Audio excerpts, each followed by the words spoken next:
Call the meeting of the Levy County Board of Commissioners to order. Mr. Brown, has the meeting been properly advertised? Yes, sir, it has. Thank you, sir. Mr. Stanley, I apologize. I didn't look up for you to get my thumbs up signal. I hope I was good. Thank you, sir. Thank you, sir. At this time, Mr. Mosley will come and lead us in our prayer and our pledge of allegiance. Please stand for those.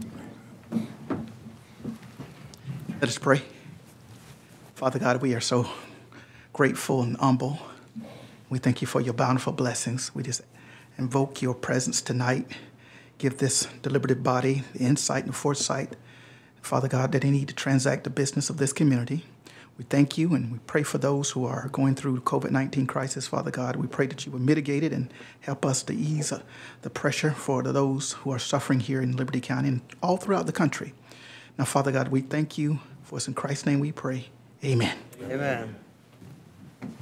Pledge allegiance to the flag of the United States of America and to the republic for which it stands, one nation, under God, indivisible, with liberty and justice for all. Thank you, Ms. Mosley. I didn't hear Commissioner Gillett complain about that one, so he must be getting better. No. See, Al told Eddie 4 years ago, and he was the only one that kept up with it. Mr. Chairman, I want to let you know that we got a visitor with us tonight. I was coming that way, sir. Go ahead. That's quite all right. You may notice another camera in the room. Mr. Charles Padgett is with us. He is actually a student at Georgia Southern University. And he's filming, and then we'll do an interview or two afterwards for his part of his work at Georgia Southern. Welcome. Thank you. Around the room, and let's get Mr. Gillard. Let's get a picture of him, make sure he's on there live. Ricky. Got an interview with him, Commissioner. Got an interview. Okay. Thank you. Mr. Patton, good to have you, sir. Wish you well in your studies at GSU. Go Eagles. Go Eagles. The real GSU. I was about to say the real GSU, right? Yeah. All right. Chair, entertain a motion to go into public hearing to discuss millage. Second. All in favor? Aye. We're now in the public hearing. Ms. McLaughlin, you've been doing so well with it. Let's see how you close it out. Oh, yes, sir. This is our third and final public hearing, and we will entertain a discussion, and then we will adopt the final millage rate. So let's kind of review what we have already, twice before, but just for everybody's information purposes. I first present to you an illustration of what the digest has done and the growth rate for the digest. The purple line is the gross digest, and you can see over the past 10 years how it's grown significantly. Matter of fact, the last year. Here is your exemptions that they also continue to grow, which leaves us with a net digest this year of $1,411,000,000.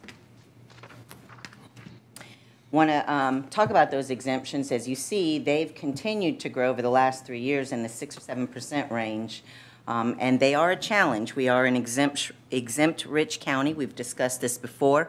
Makes it very attractive for folks to come here, but it does leave you with a bit of a challenge for providing services from property owners who are rich in exemptions. These are those exemptions. The two largest ones is your disabled veteran, which makes up about 24% of your exemptions, and your Freeport, which is about 50% of your exemptions. And you can see each of those continue to grow. This one significantly this year, another $13 million, and Freeport another $6 million. I also wanted to illustrate for you what the millage rate has done. As you remember, the county has two millage rates, one for the citizens of Hinesville and then one for everybody else. And that is because we provide a rollback for duplicated services that are inside the city limits of Hinesville, and we'll discuss those in a minute. But this just shows you, this gives you a picture of what those rates have done, and we are proposing to maintain the same rate within the city of Hinesville and increase 0.3 mils for the unincorporated area and all the other municipalities. I also like to illustrate how the digest grows. The digest grows in two ways.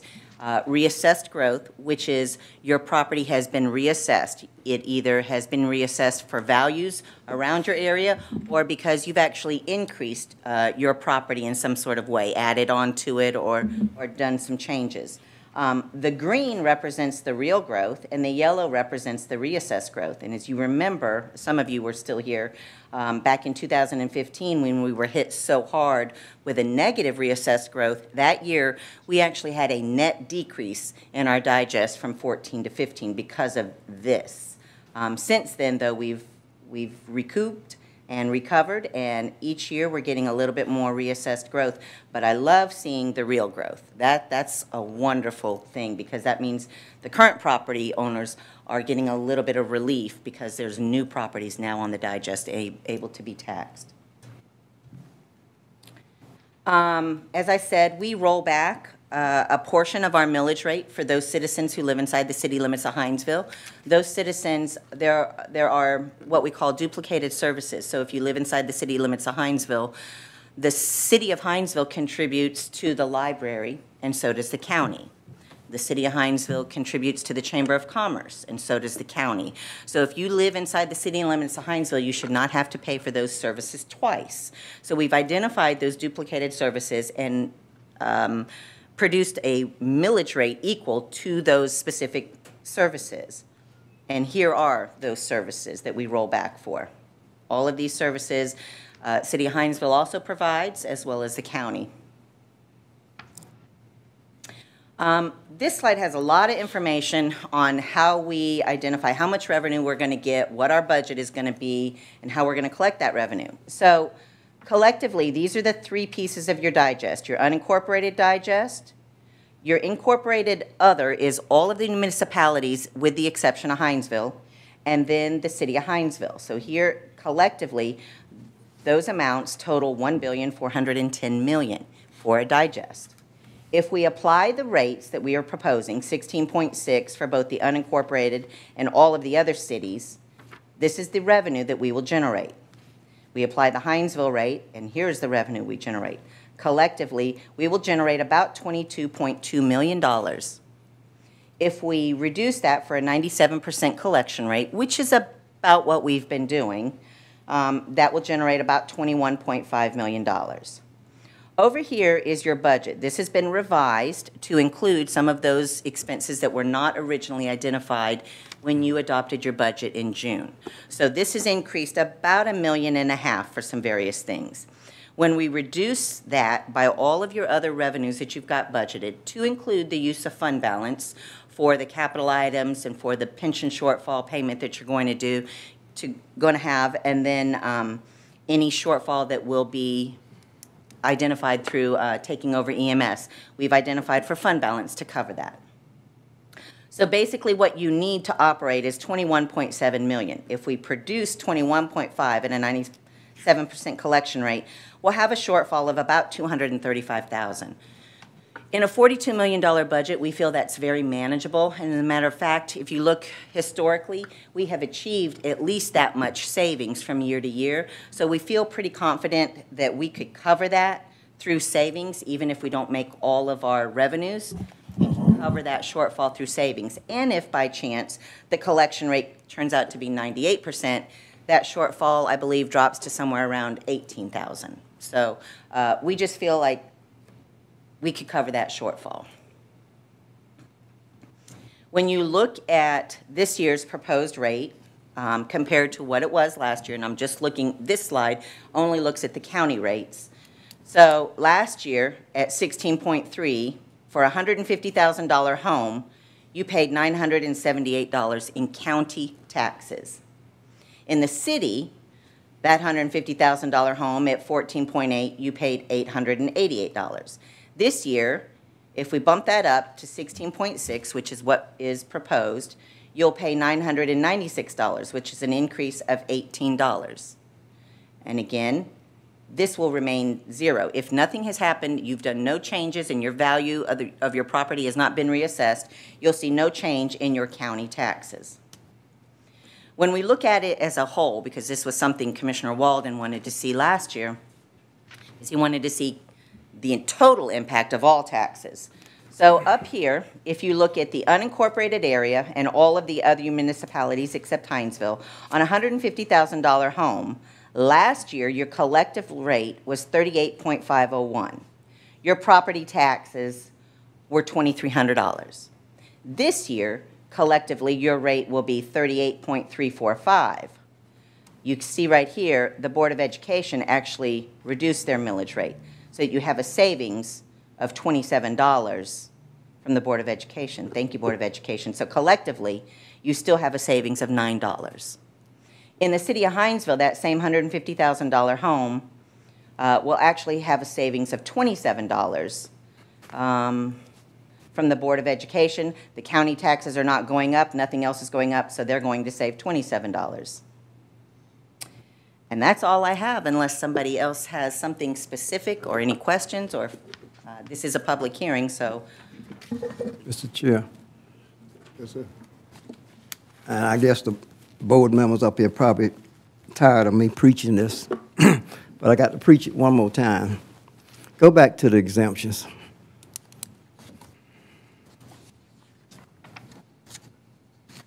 Okay, if we look at the disabled vet, it's one thing we can't do anything about that for sure, because Liberty County, Hinesville is a military town, and a lot of people retires here, and a lot of the vets take advantage of what's due to them. But when we go to the Freeport, which I have read up on it just a little bit, enough to be dangerous, that, and my understanding that Freeport has not been allowed to the citizens and taxpayers and voters of Liberty County in over 25 years to make a decision if they want to keep it at 100%. I think that we owe it to the taxpayers at least a chance to be educated what Freeport actually is and give them a chance to see, just have some meetings around the county to educate them and get their feelings on it. Because there's a lot of citizens who do not know what Freeport actually is. Now, on the other side, go back to the slide where, I think about the last slide from the last page. Okay, and like you said, thanks to the Board of Education. But then let's look at something else. I believe that this board has the opportunity this year to show the citizens how much we appreciate them and love them by trying to do a little bit more with the millage rate. If we look at what we have accomplished a whole lot, thanks to the digest. But that doesn't mean that we have to stop there. If we go look at what the county commissioners have achieved by accepting EMS from the hospital, which is about 50-something employees, is that close to right, Mr. Brown? It's probably somewhere around 47, about 27 full-time and another 20-something part-time. So if the hospital was getting, what is that? I can't see that good from here. 3.843 millage, and a mill is about what, 1.4, Ms. Kim? Yes. Right now, the Board of Commissioners has accepted that, those 47 or 50 employees. The information that I requested last night and got it this morning, and thank you, Mr. Brown and Ms. Kim, the employees itself was costing the hospital $1,505,585. The benefits was $410,589.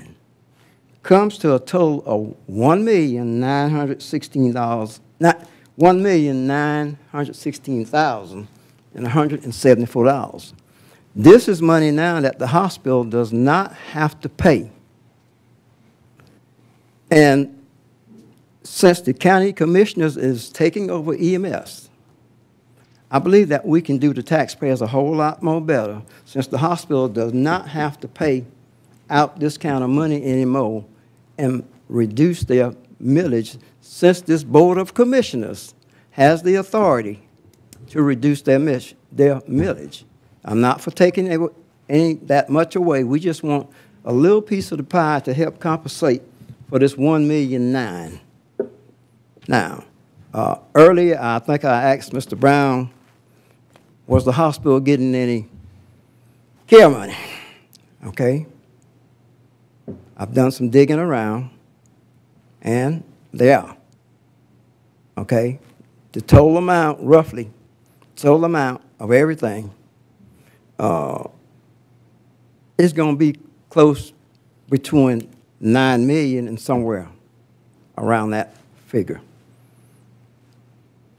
So I think this board has the opportunity to do the taxpayers of Liberty County a little bit more justice than what we're doing them. Now is the time to do it. And I understand that they have COVID, they have indigent care, but what were they doing when they had COVID, indigent care, and EMTs? Thank you, sir. Any other comments from the commission? Yeah, Mr. Chairman, I know we mentioned this during some of our budget meetings. Commissioner Stevens brought that up, and I was out of town today, and I saw the email come in, but I hadn't had a chance to look at it. But I'm trying to, Joey, Mr. Chairman, and anybody Kim could help me with it. The millage rate that we set for the hospital authority, is it the same every year? I mean, is that, do we give them that same amount every year? No, it fluctuates sometimes. Fluctuates, okay. But it's Depending on what they need. But over the years that when we've given them that, it was it included the EMS. Whatever we don't budget for them. We just adopt a millage rate, and the tax commissioner sends them the money. So what that money goes to, I couldn't address. And I think, and I say could be wrong, Kim may know this, I think the Hospital Authorities Act allows you to supplement them up to 7 mills for indigent care purposes, is exactly what the law says. So I'm not sure what the indigent care what that amount is right now over there. Okay. Whether that 3.8 covers it. Okay. Which would be roughly, let's call it 42. 3 million. Okay, so call it 40. No, it's 4.2. 5.5 million or So the question is the indigent care cost at Liberty more than what they're achieving on millage, right? Yeah. They asked to assess up to 7 for indigent care purposes. No, they've never done that. No. That's pretty Correct. steep. I don't believe, and I think I hate to put him on the spot, Derek's here, but I don't believe that the indigent care costs are covered by that millage. Right, and that's what my question. I guess, and I was trying to just get a better feel for the concern is that if we give them X amount of mills, or in this case dollars, for that purpose, then moving EMS is not affected by the purpose that we're setting that mill for if it's for indigent care. That's indigent care and EMS are two. They are two different things. You're exactly right. But I think, and again, I'm not looked at their books. Kim's got a copy of their audit if we want to break and get it. But their indigent care cost actually went up this past year also. I'm talking to myself over here. I'm about to say, I don't even see your mouth moving right now, but I hear you. Yeah, so I'm not sure. I don't know whether indigent care went down or whether it went up. But that's really why you leverage the millage for them under law is for indigent care. Now, again, it's always exceeded what the millage rate was. Well, and they've never levied. There's indigent care, and then there's bad debt, and within that bad debt is also indigent care and other things. So there's a line item indigent care, but then there's a line item of bad debt that's significantly higher. So I'm not sure. I don't know. And if I'm not mistaken, they've remained flat for the last several years. It's not no, asking for an several. increase.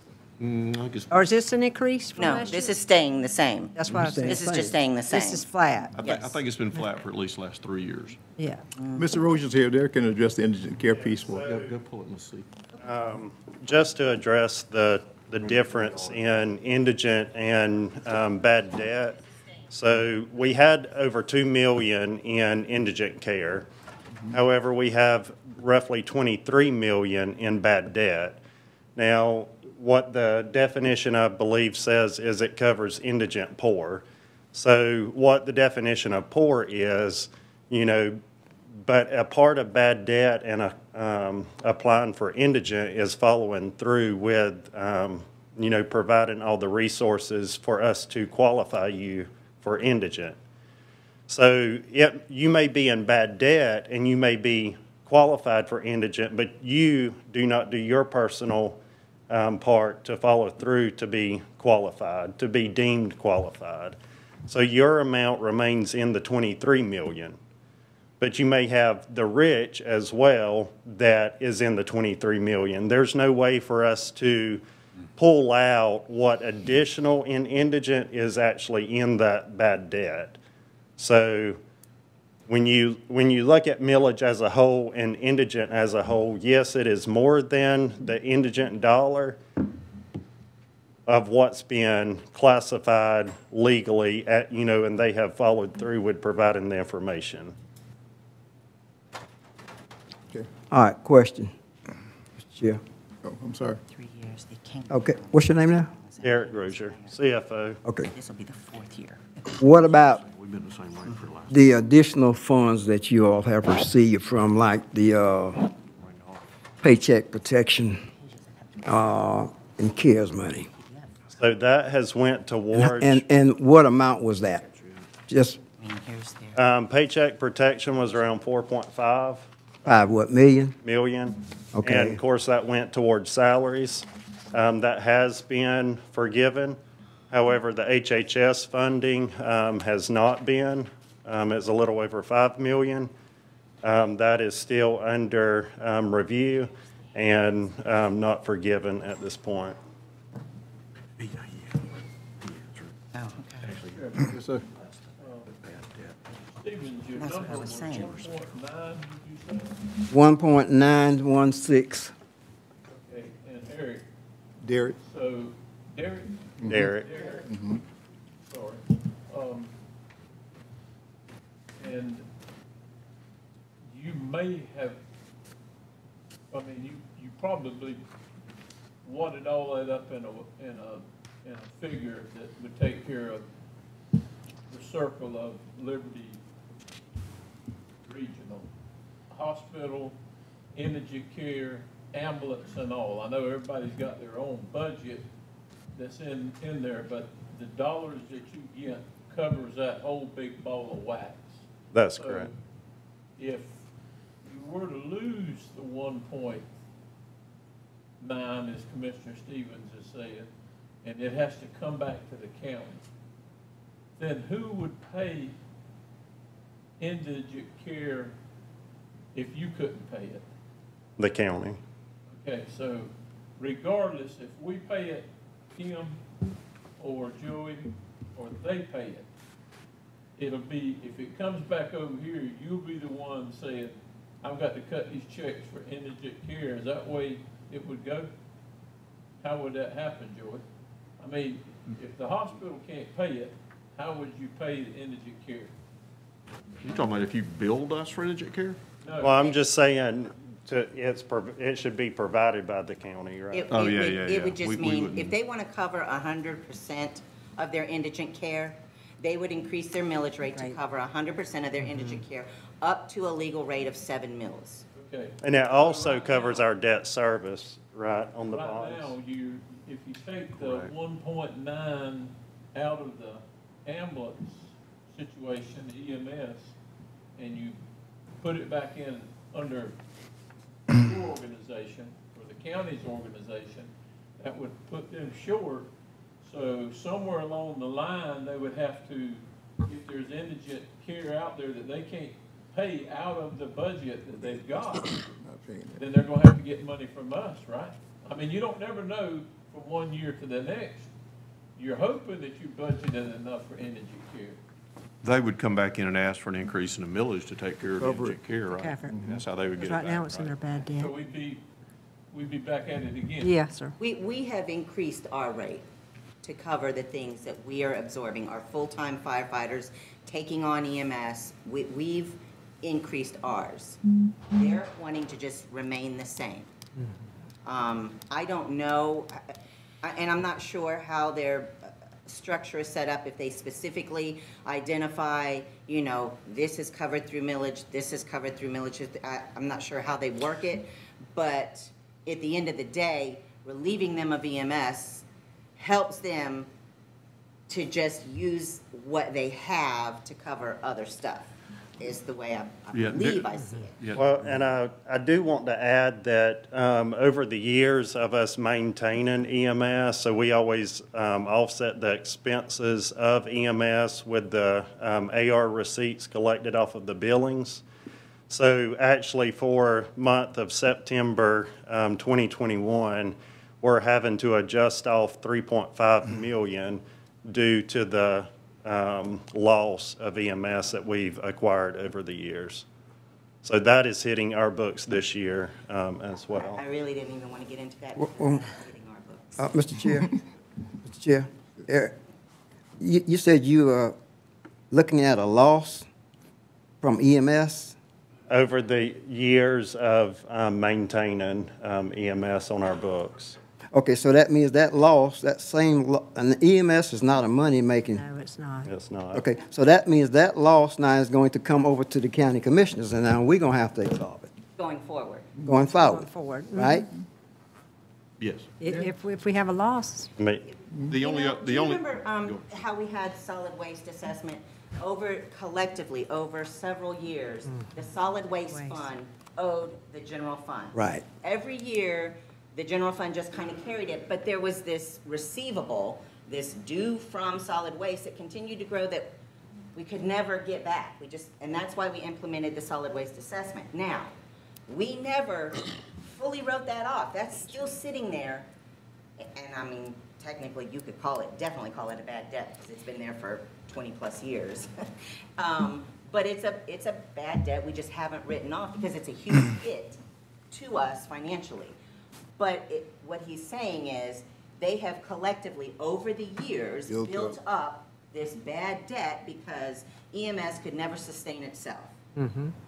never That's will. what we're taking on. And there is, and to take that one step further and make it a little more complicated, not directly, but indirectly, the millage that you're levying on your general fund, actually that's not right.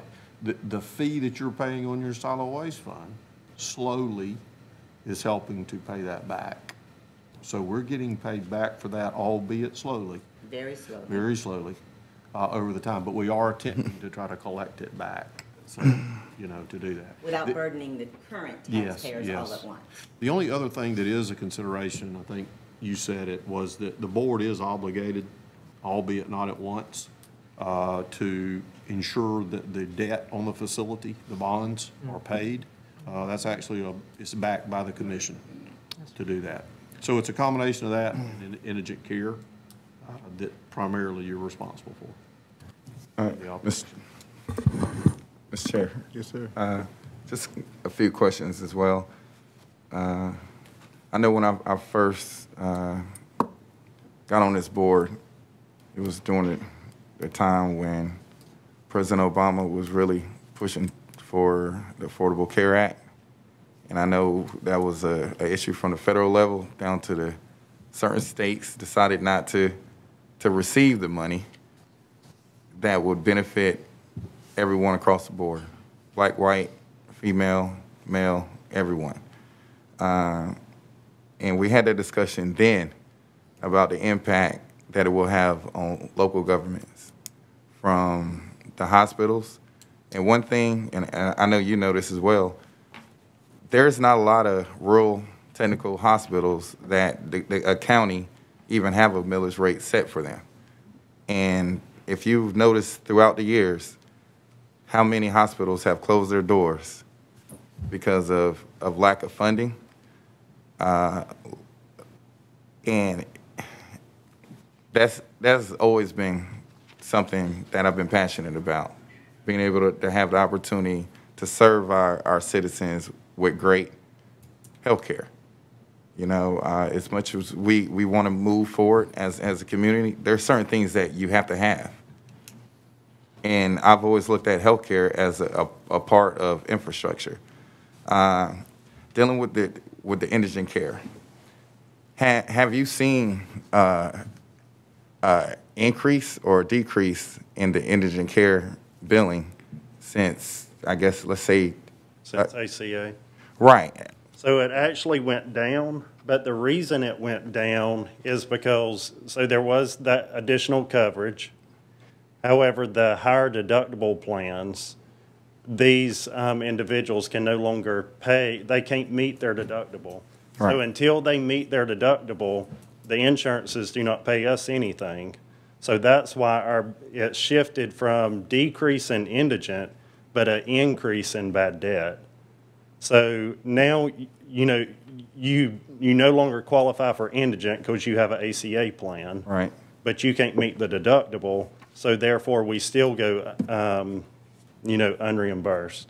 Right. So basically, it's technically, if you look at it, I mean, indigent care, or you want to call it bad debt, both of them are technically bad debt. They're just different line items being billed a certain way, right. Correct? So again, and I'm not even, I can't even put my mind around this discussion that we're going to have next year, you know, with bringing on the other employees and technically the bad debt that we're going to be talking about, well, next year. But right now, what can we do as a community to talk to our state legislation? Because we're not the only county going through this right now. And yes, we could say that we need to take a millage rate decrease down from the hospital authority all we want. And I'm not saying that's the right way to do it or not. But at the end of the day, what can we do as communities to have this discussion to reach to Atlanta? And I think I've mentioned that 9 years ago. DC. But I hear what you're saying, Mr. Chair. Mm-hmm. But really, again, what was it? The Medicaid that we the state declined that money. Y'all remember that? Mm-hmm. And it was basically what we had to repay, pennies on a dollar, but because of political reasons, they said no. And who's suffering? You know, we definitely have a great relationship with from the cities to the development authority to the hospital authority. Mm-hmm. But we're here talking about money because of some people, regardless of their political affiliation, wanting to play politics over the quality of life of citizens. And that's where I really have a strong attitude to all of them under there. And I know we could talk to our state rep, but he's only one man. But we need to talk to these other communities that are going through the same budget hearing and millage rate setting, and we have to get together and tell them enough is enough. That's our job. That's what we could do from our level. We have to come together and tell them this is what happened right here, because they want to play politics over people. So I guess that's my spiel. That's very well said, and you are right. A lot of that happened in Atlanta, but obviously this is where it ends pretty much right here, because there's no doubt we got to keep the hospital open. I'm definitely for that, and for EMS. You know, a county our size without EMS, what are we going to do? Hire a contractor or somebody to come in here? These are our people. And that hospital has done a tremendous job during this pandemic, and we all know that. So, you know, I don't, and I know that you probably don't, or the hospital doesn't have, like, you know, a different set, or you may have a different set of books for EMS when you had it. And then, you know, the money may have been funneled over there, some of it, to help offset some of your costs. But right now, you know, you got bad debt. You know, that's why a lot of little hospitals are closing. Yeah. They can't afford to keep the doors open. You know, and I'm all for whatever we can do to help them, but it did start when Medicaid got cut, and that's Right. happened in Atlanta. And that's the only thing I'm saying. Right. But I don't know Like, if that would help us, you know, with Right, EMS. right. But that helps might our not- indigent absolutely. population. Right. It might not help today. But again, this has been a conversation I brought up many moons ago. Yep. And what I'm saying now, if we can, find out what other communities, especially ones who have hospital authorities, I know they're going through the same thing. Yeah. Let's communicate. Let's sit down and discuss this. Put a committee together. I mean, we have a committee for everything, but this is something that we truly need to have a committee for and talk to these other communities. Prime example, Chatham County. Same thing happened with them, with Memorial, correct? So it's coming. And then throughout Georgia, especially in the rural areas, you know what's happening? Whenever this hospital closed down in this community, where do they go? And with us being a public hospital, we can't turn them away. So I don't know if it's the millage rate that we need to look at, but I know what we definitely need to look at is under that gold dome and explain to them what we're going through, and they need to fix it. Put political, Republican, Democrat, Independent, put that to the side, and let's focus on solutions. Because all the time, what do? They give us a mandate without a check. But it comes downhill. And then now we have to tell our citizens, oh, well, we have to raise your taxes. Then they upset with me. They upset with everyone else in the room. And we're doing it year after year. Indigent care or anything. So let's just see how we could take care of our people. But tell them, don't turn down money just because you're mad at somebody. That's not even how you do business. I know a lot of people who don't even like each other that get to a table and do business and walk away happy because their bank accounts are looking good. So we need to figure out, I don't know what we need to do, Mr. Brown, but we need to find out the other communities that are going through this, and we need to sit down. January is coming up. This is the time to do it. This is when the politicians, their ears are open now. Once they start moving up there, it's nothing we could do. But let's look at that now, please. I think Ms. Mims is going to help us out a little bit there. Thank you. I'm Tammy Mims. I'm the CEO of Liberty. I've been here for a couple of years. I appreciate your comments. We just recently had a meeting a couple of weeks ago. We're very fortunate to have Al Williams be very vocal and passionate to support us. And he helped us call a meeting with a representative from Warnock's office and Ossoff's office. Buddy Carter has called multiple times, and we've been reaching out trying to get help at that level. We recently have just been identified for the last phase of subsidy funds that in the analyzer that Liberty County is no longer considered rural. So the extra millions of dollars that's going to be out there, the total is 8.5 billion? For rural, 17 billion total. Right. So there's 17 billion total, but for the rural component of all of those patients that we took care of in Liberty County with COVID, and we took care of 94% of them. Great job. We won't get the extra funding because when you go to the analyzer, the federal government has now decided we're not rural. We won't get that component. That's probably millions of dollars for us that we won't be eligible for. So I've called Buddy Carter to say, you need to help us. We're a critical access hospital. How can we be a critical access hospital? We're licensed for 25 beds. During this last uptick, we had 52 inpatients. We're only licensed for 25.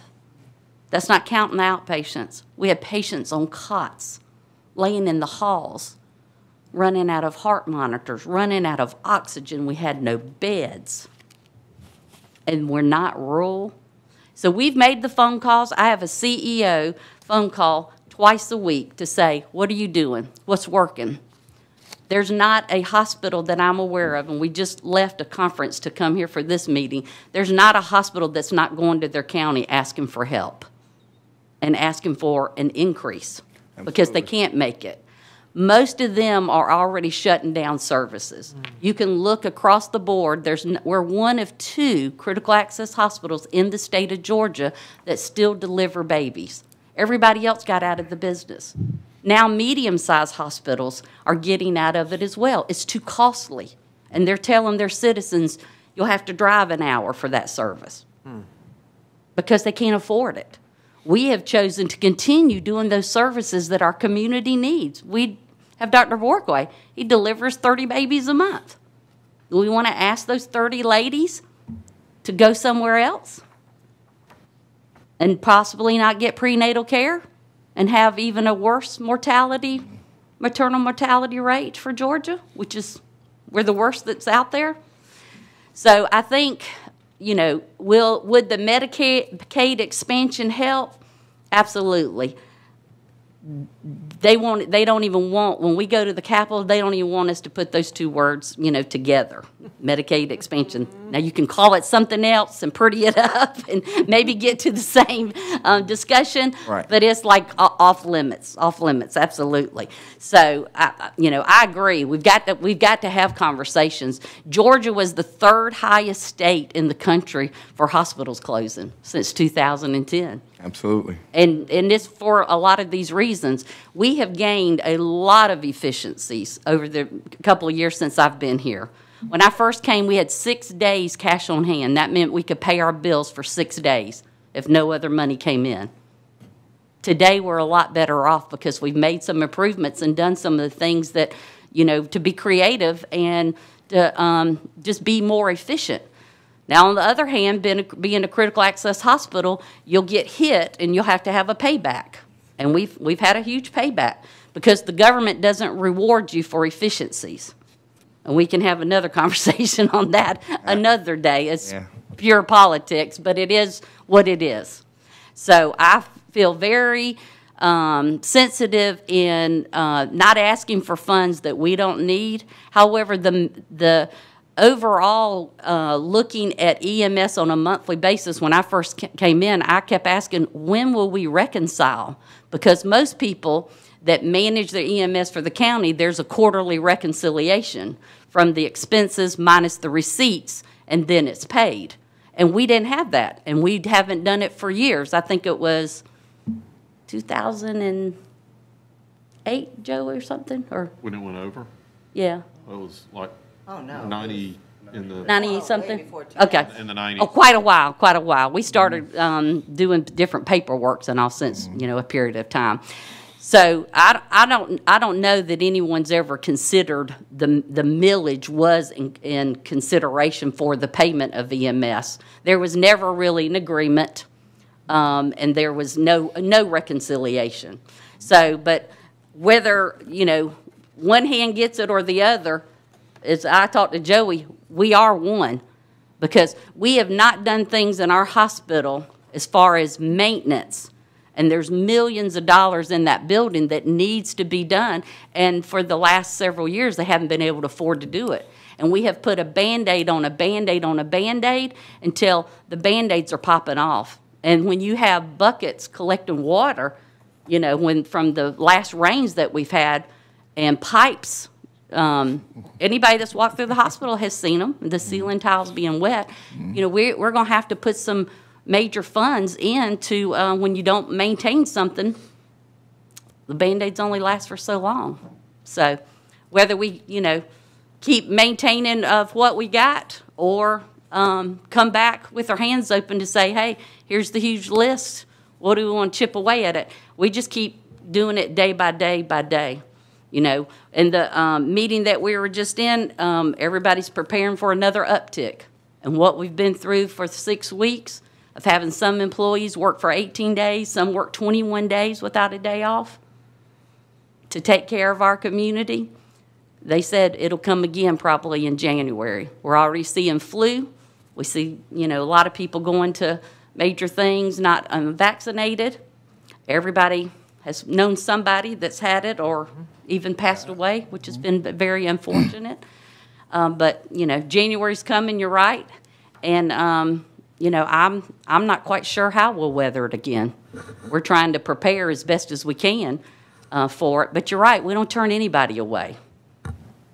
Our doors are open 24/7, and we're here to serve the community to the best of our ability. I think the organization has done a terrific job, especially, you know, we are not a trauma center. However, we have taken care of trauma patients, and we did for 6 weeks. Right. Having 51 inpatients, we had 14 ventilators. We put in over 40 chest tubes. We did 1 tracheostomy because the patient was on a ventilator so long. That's what you see. I worked at Memorial Hospital for many years. That's what we do there, not in a community hospital. But we had no other choice but to take care of our own, and that's what we did. So I agree. I think that, you know, there's groups that can be put together to say, hey, how can we do some things better? We've got to, you know, it's got to go through the state to then get to the federal government. I've been on the phone with several people yesterday and today to try to get some help to say, how can the citizens of Liberty County not be considered rural? But on the other hand, we're paid by being rural. It just doesn't make sense. But as the representative said, that's the federal government, and they can make their rules as they want them. We just have to then work by them, unfortunately. So. Where do we sign? Where do we sign?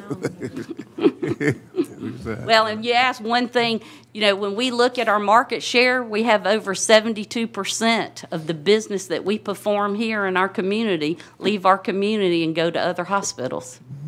72%. If we kept a third of that, we'd help pay for a lot of things. So, you know, ask everyone, you know, just like we've done on our health plan, if we have the service here, you have to come here. Why would you not use your own facility? And so we've done a tremendous increase in that. But if we, you know, have even a third of that 72% that's driving to Savannah or wherever, support our local facility, it would help dramatically. Thank you, ma'am. Thank you, Derek. Mr. Chairman. Yes, sir. I got cut off earlier. Mr. Oh, did you? I'm sorry. I appreciate you coming. There's been a lot of talk here tonight about bad debt. I think when somebody's in the hospital, and regardless who it is, if they live, I don't consider that bad debt. That's pretty. It's a word I don't like to use. It's probably about like essential worker. That's right. If they're here, they're all essential. But I've had the unfortunate opportunity to be in that hospital a couple of times, and I want to tell you, you got a great staff.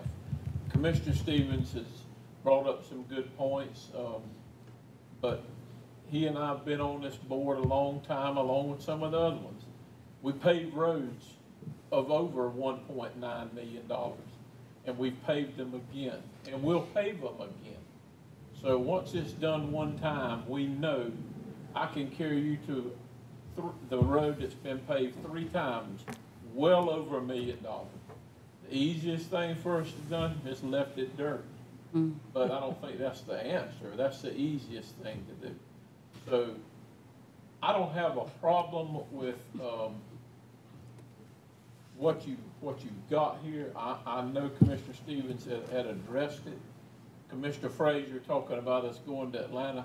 We can reach one another right in this room, and we know where you're at. And I think that's the first thing we've got to be able to do, because obviously we've lost something. The chairman and I, we graduated together, and I can tell you the first job he had. Yes. It was at Liberty Memorial. Hospital, and a lot of my friends. But you know, I hate to raise taxes as much as anybody, but you know, I can't put a price tag on. I don't even have an idea what you're talking about. You know, sometimes about the aspect of saving a life, but I have had the like I said, the opportunity to be up there, and you've got some people talked to a lady there that was driving 46 miles one way to come to work because the other nurses had been working for 15 or 20 days. So, I mean, we are a rural hospital, but I believe we can, you know, if we can show other folks what we can do, you know, maybe it'll open some eyes up. But the taxes is a big issue, but I'm willing to help, and I'm going to help because I think that there's no such thing as a bad debt. Not when a human life is in concern. Right, I agree. Thank you, Mr. Chairman. Thank you, Commissioner Walter. All right, thank you all. That growth is a double-edged sword, isn't it? Yes, it is. We get the growth and we love it, It comes along with it. but it means we're not a rural hospital. Yeah. It means we're a metropolitan area, surrounded by rural counties that come to We us. still got our pride. Right. Still got our pride. I don't know. Is it, we're in a public hearing. Commissioners, y'all done? I'm done. The general public, is anyone here to speak or ask questions about the presentation that Kim has presented? Ricky? Ricky, that's why you're here? No. Not for that one? Okay. All right. Mr. Chair, just a quick question, because I know it was touched on as well. Of course, disabled veteran and that percentage of exemptions, but about the Freeport. And I know Commissioner Stevens discussed that as well. Ms. Kim, can you explain to our viewers what Freeport tax is and how it's implemented? Not only just in Liberty County, but even statewide? Statewide. Well, I think it's county by county, right? They vote on whether or not to exempt inventory that's on hand. Right. Say it again, inventory. Inventory Right. that's on hand. Which is a different word from abatements. From a different word than abatement. It means that any inventory I'm sorry. that you have on hand Right. at January 1st will not be taxed. Absolutely. And a lot of counties do a Freeport exemption of some fashion. I'm assuming most all of them do, They do. of some extent, to try and attract industry and business here. And then it's up to the voters, actually, to decide, one, if they want to approve that, or two, I guess depending on what's on the referendum, if it's going to be for a lifetime or, you know, for a de-escalating kind of scale, 100% for maybe, I don't know, 5 years, and then 70% for the next 5 years, and however it's set up. But let me when help it was that a little voted bit. in, it Yeah, let was me help voted that a in at little 100%. So it's only for manufactured goods. Right. So industries like Interstate, Chemtol, anything that actually makes the product there in the manufacturing process would qualify for Freeport. Warehousing would not. Right. So that would i.e. be Target and That's Right. correct. Rec Room. Yep. And then so the voters get a chance to vote, and they get to vote the level. Did I say Rec Room? My bad. Yeah, they get to vote the level, whether it's 100%, 70%, 50%, and there's not really a de-escalation clause that's allowed in the law. So you vote the percentage in you want. What the option of the voters, if they're chosen to go back to the polls again, would be to say, number one, do you want Freeport, and do you want it at this rate? Do you want it to stay at this rate? So question for you, on that Freeport, it shows 50%. What's that 50% number? That's Of the- 50% of our total of the exemptions. exemptions. Total Oh, exemption. sorry, okay. Of the exemptions. Report makes up 50% Because of I'm our almost, total I'm exemption. almost 100% that we are 100% Freeport. Right, right. Which We- most Yeah. are.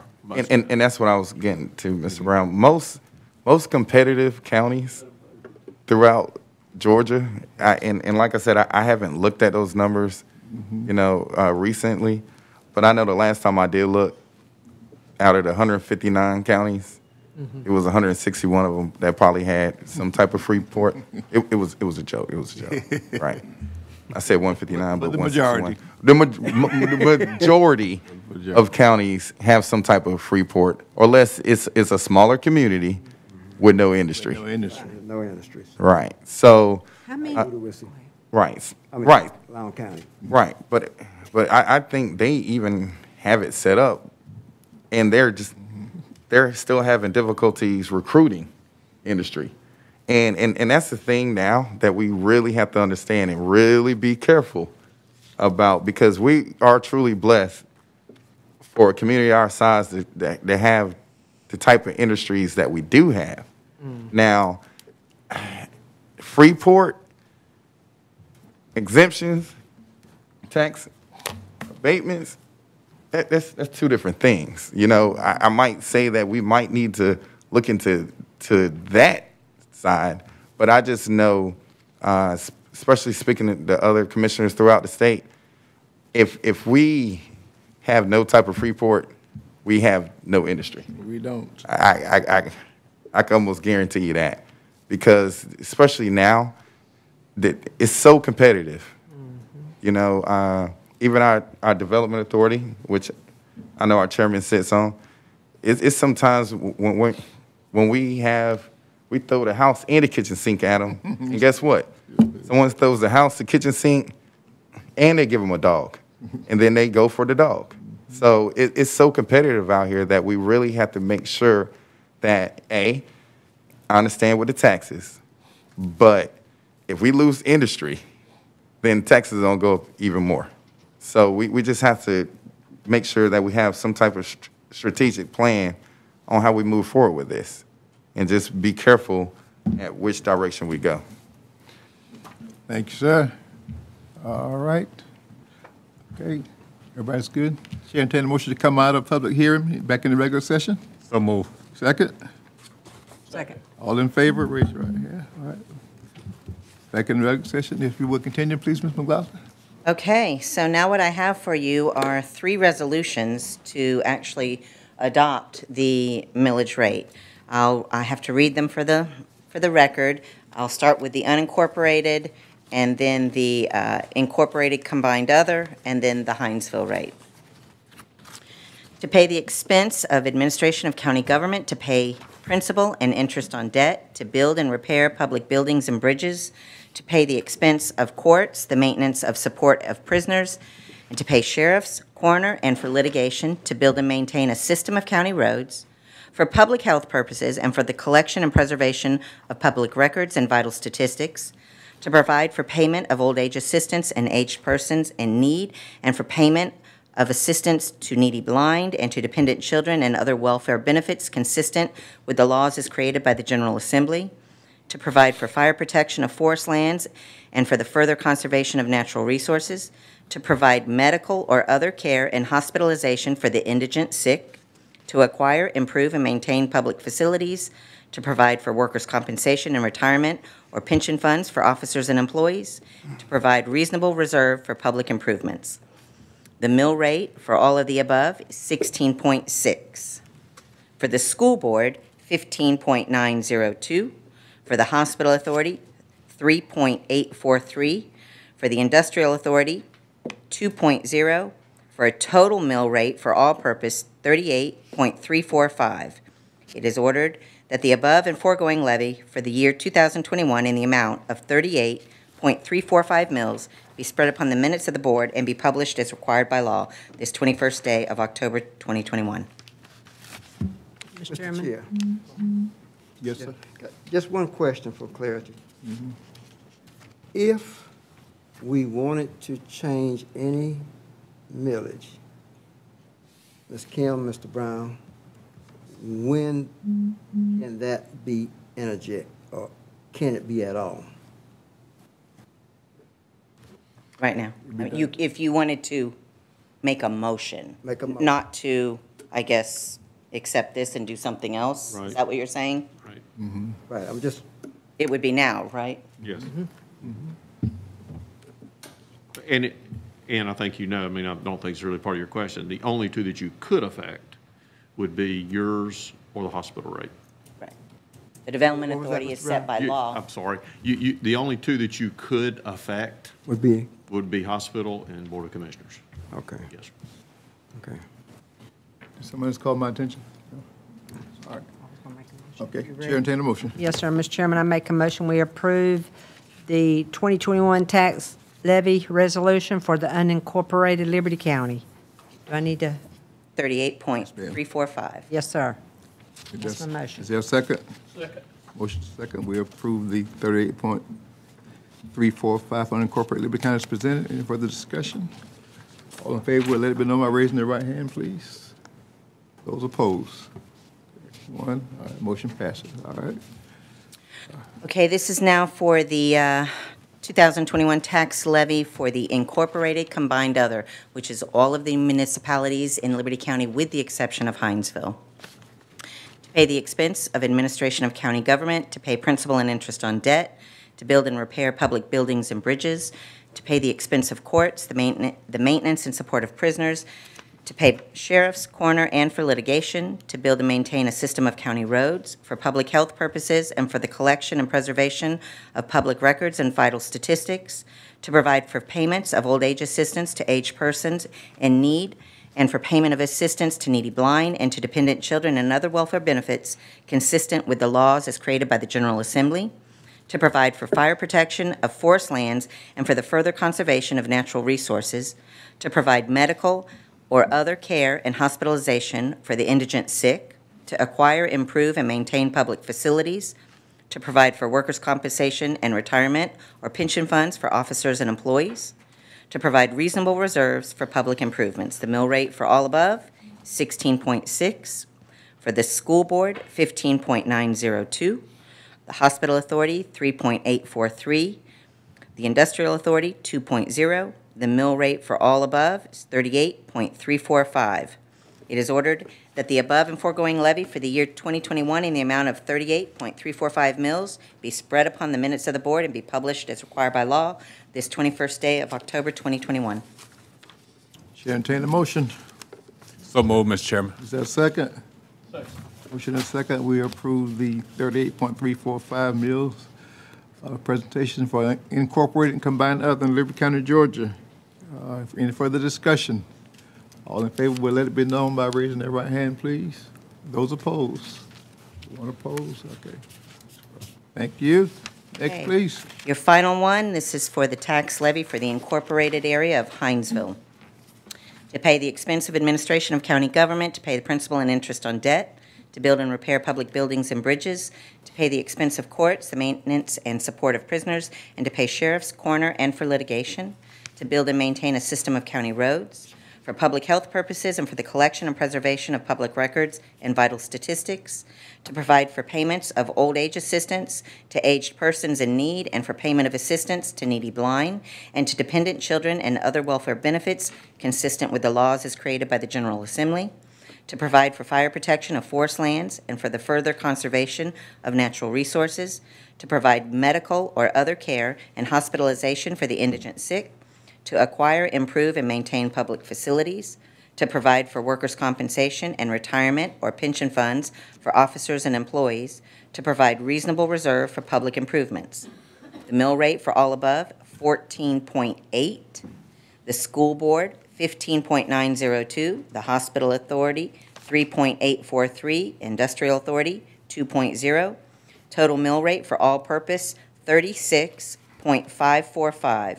It is ordered that the above and foregoing levy for the year 2021 in the amount of 36.545 mills be spread upon the minutes of the board and be published as required by law this 21st day of October 2021. Chair, entertain a motion for incorporated Hinesville millage. Mr. Chairman, I'll make a motion to move forward with 36.545, and also want to thank Kim for helping us work on that. I mean, my complete district is in the city, and those folks appreciate it. And of course, a lot of the other commissioners here, their parts are in the city, and we appreciate y'all working with me when we're doing this budget. Thank you. Is there a second to that motion? I second that one. Motion and a second. We approve the 36.545 mills for incorporated Hinesville. Any further discussion? All in favor, let it know by raising your right hands, please. Those opposed? One opposed. Thank you. That is all I have. All right, thank you Yes, sir. once again to echo the sentiments of Commissioner Walden for the work of the staff here. A lot of work goes into getting to this point, ladies and gentlemen.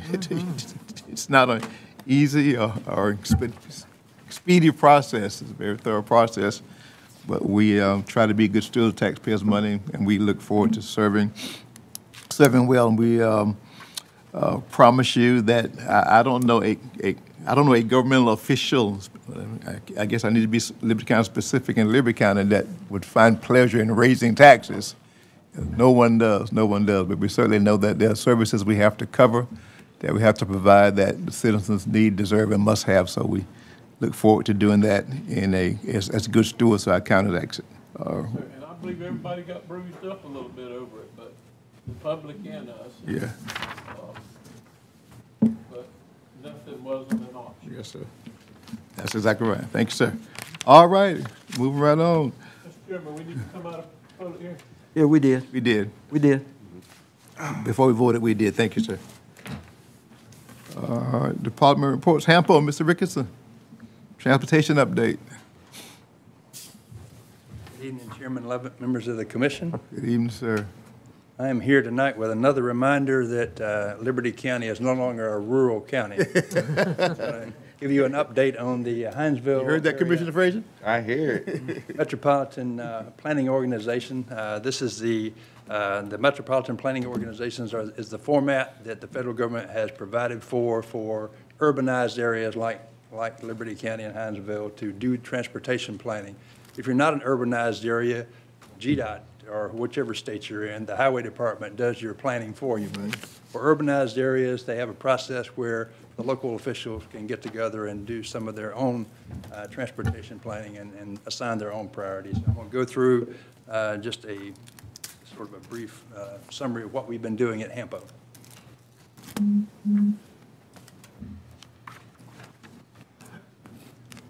Just going to give you an overview of the whole process. I know Chairman Lovett and Commissioner Gillard are very familiar with it because they sit on our HAMPO policy committee, but I'm just going to, for the benefit of everybody else, I'm just going to give you like a 2-minute summary of what we do. The main thing we do is the MTP. I'm going to go through a little bit of that. The MTP is our list of transportation priorities throughout the county. That's we do that every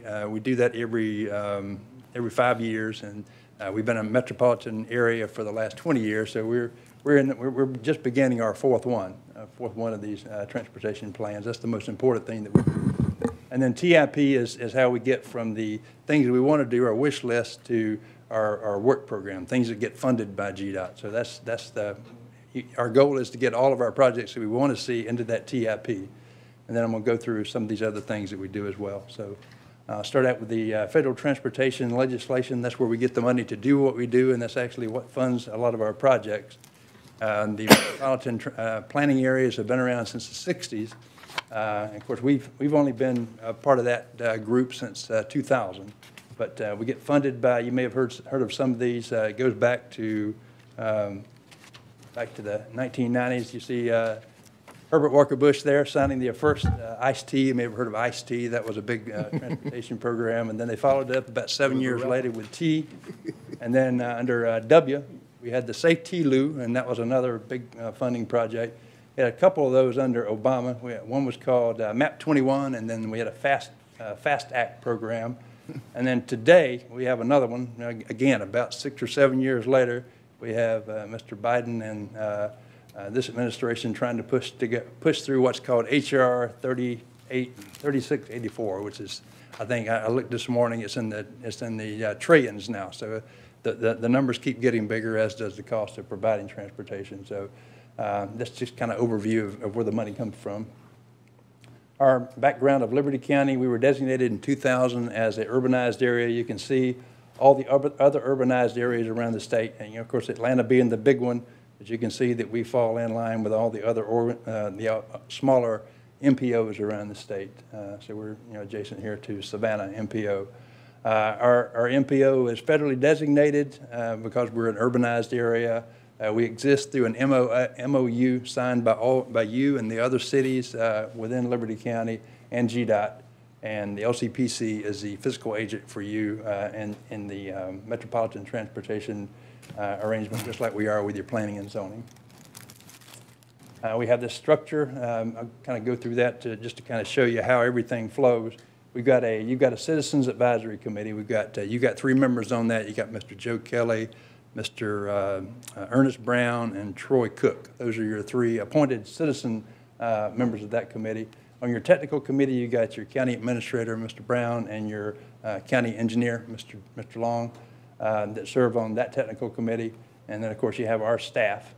And so that's where a lot of the planning projects begin, and then it flows upwards to the policy committee, and that's where Chairman Lovett and Commissioner Gillard serve, along with other chief elected officials in the county, and that's where the decisions are ultimately made. So going down, and of course, currently we have the policy committee here. Chairman Lovett is the chairman. Mayor Hawkins of Flemington is the vice chairman of that. The technical committee, Joey Brown is the chairman, and Kenny Howard is the vice chairman. And our Citizens Advisory Committee, Phil Odom, who I think technically represents Gum Branch, even though he lives in the McIntosh community, and is the chairman, and Marcelo Page is the vice chairman. And then, of course, we have the staff. And what does HAMPO do? As I said earlier, the most important thing we do is this transportation plan, the Metropolitan Transportation Plan. That's where we look at all of our projects. I think we currently have somewhere in the neighborhood of 140 or so projects that are identified that we'd like to do. And then we're trying to get all those projects into the TIP, which are the ones that GDOT has chosen to fund. And I'm going to go through some of those, some of the projects that are in the TIP shortly. And we also have the Unified Planning Work Program, which is our annual work program of projects that we work on, trying to identify new projects and get funding for new projects. And then public participation is very important. It's very important through the federal process and the GDOT process. They don't want you to come up with projects that are going to have them staring in the face with 500 angry people who don't want to see the project. So that's why public participation is such an important part of this project. So some of the other things we do are corridor studies, bicycle and pedestrian studies, concept studies. I'm going to go through a few examples of those as we get on. As I said earlier, the Metropolitan Transportation Plan, we're in our fourth one of those. It was adopted last September. We update it every 5 years, and this is the origin of all of our planning. I mean, everything that we would like to see get done is in there.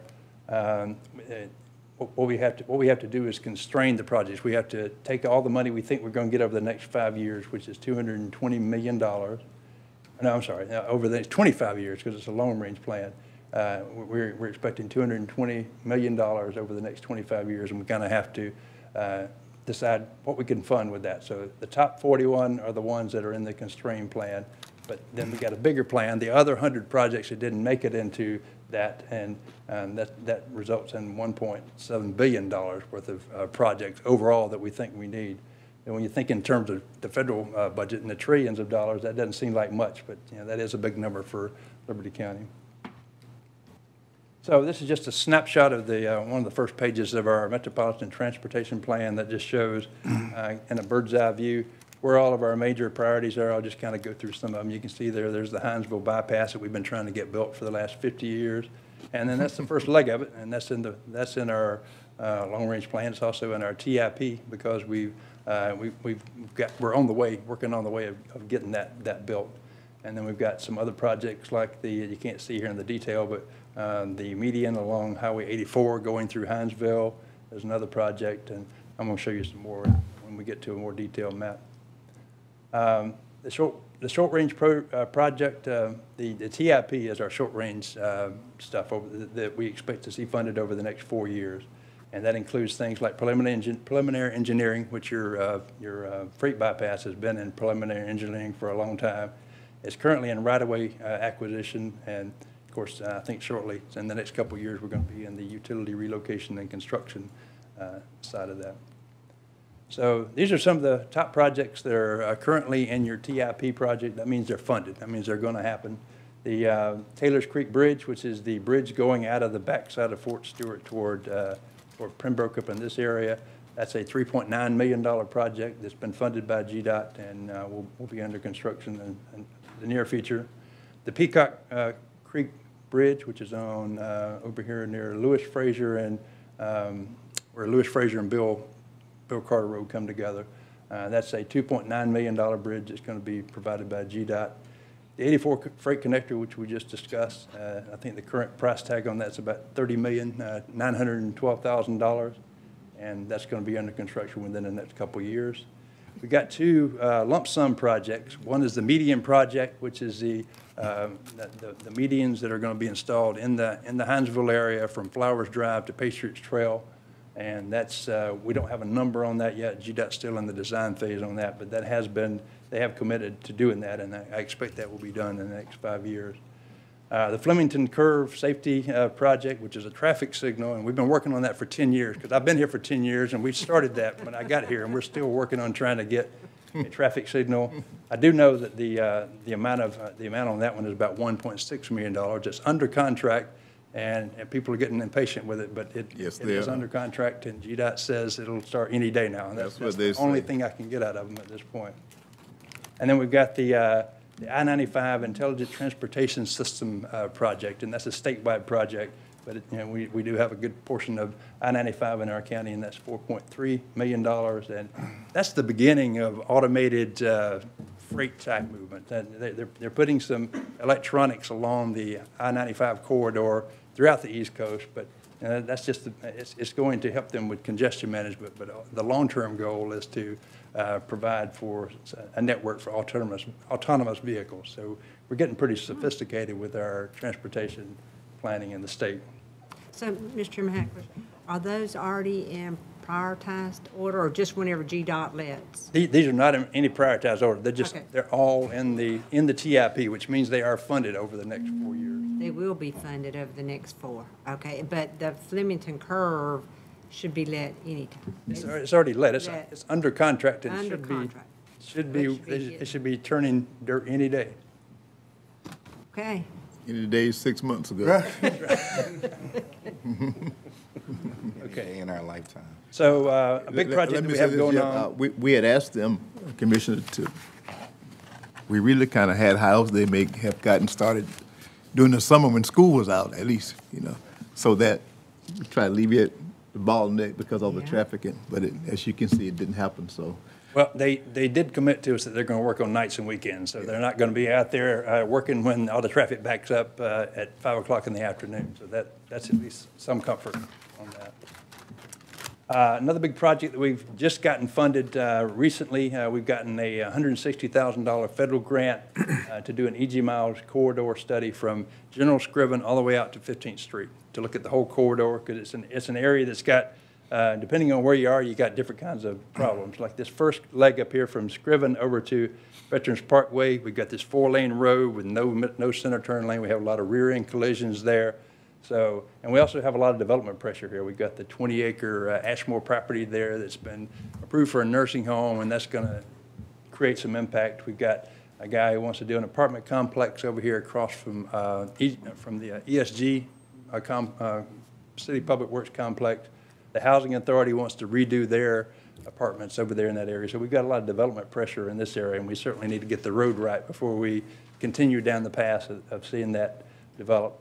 And then over here on this end of E.G. Miles, in the more commercial area from Veterans out to 15th Street, we've had a number of pedestrian collisions there, some fatalities there, and we really need to try to get a handle on that and try to make that road safer than it currently is. So we put this out for bids in the past month. We've now selected a consultant to do that work, and we expect that work will be underway in November. So we'll be back and present to you our progress and what the findings of that study are. Yeah, Jeff, that with all that development that's been proposed and going to happen with the nursing home, the Gasaway apartments, and the apartment complex. I mean, and like I said, there's not a turning lane on that section of E.G. Miles Parkway. So I was just sitting here thinking when you brought that up, I guess when I get ready to go home, I'm going to catch the train. Since the track is right there by my office, I'll just catch the train home, because traffic is going to be crazy if they don't do something with 196, that part of 196. Well, we got some very competent consultants selected, so I'm expecting some big ideas. Yeah. And of course, the big ideas often come with big price tags, so we'll have to figure out the funding part of that. It's bad out there as it is. It is. Okay, other things that we're working on, we did get some additional money this year from Federal Transit to work on bicycle and pedestrian planning. We're going to be soliciting input from citizens. So if y'all know anybody who's into bicycling or just walkers, we'll be looking for some people to be on a steering committee to help us come up with some ideas about improving bicycle and pedestrian facilities in the city. Or the city and the surrounding area, but I was going to say, I mentioned the city because the city of Hinesville has made some great strides in the last few years in providing some sidewalks. They've taken advantage of some of the funding that comes along with having the bus system. They've been able to put some sidewalks. We've collaborated with them too, so we. And the city of Hinesville, the city of Walterville, and the city of Flemington. So we're actually making some good strides on that. Another thing I want to bring to your attention is the census count. There were some concerns last year that they were going to raise the threshold for urban areas and then of course make us rural again, but that didn't take place. So the threshold is still 50,000. We're going to be over that as part of this as the census numbers come out. So we're still going to remain an urbanized area. We got to wait until we get the block numbers. We got some of they've turned loose some of the track numbers, and that's what you are currently. I think you are using to come up with your new county commission and school board district, but they haven't turned loose the numbers for the cities yet, and they haven't turned loose the block numbers. So once we get that, we're going to have to analyze that and see just how that affects. I expect that the HAMPO area will increase over into Long County a little bit more because we've seen a lot of growth in that area over the last 10 years. So our boundary will probably grow, but we're going to have to look at those census block data and see how much it'll grow. And then only other thing I wanted to go through with you is HAMPO has to go through a certification process every 4 years just to make sure that we're still following all the rules and adhering to all the principles of transportation planning. And we just went through that. We met with officials from GDOT and Federal Highway at the end of September. And these are just some of the comments that they had as part of our process. And one of the things I wanted to point out to you is that they commended our board in particular for how well we represent the community. And I will have to say that I've been involved in a lot of these MPO processes, and just by virtue of the way we're set up with each individual mayor and the county commissioners and the school board and everybody, and they do have a very collegial relationship in the meetings. So they work well together, and they complimented us on that. So I just wanted to say that. So I think that's it. I'll be glad to answer any questions that anybody has about what's going on or how we operate. Jeff, I really appreciate you for coming. And I guess maybe Joey put you on the agenda because a lot of times we attend these meetings, but Commissioner Gill and I, we can give some overview, but it's nothing best than the subject matter expert to stand before us to present. So the commissioners and the community will get to see what's going on behind the scenes. So a lot of things you would never know had not been for these kind of reports. So thank you for coming and presenting. And of course, we're on the commissions. We kind of on a what do we say? We're in the mode of bringing other presenters before you too, so you'll get a full idea of what goes on at the meetings you all don't get to attend. To include someone from the Development Authority to come talk about Freeport. That's also on our list. So thank you, sir, for coming and sharing. But I really want to say this: commend yourselves for being a very progressive community. Even back to the 196, we're trying to put it in layman's terms. We're trying to get ahead of what could happen to 196 that's already happened to 84. Right, that's right.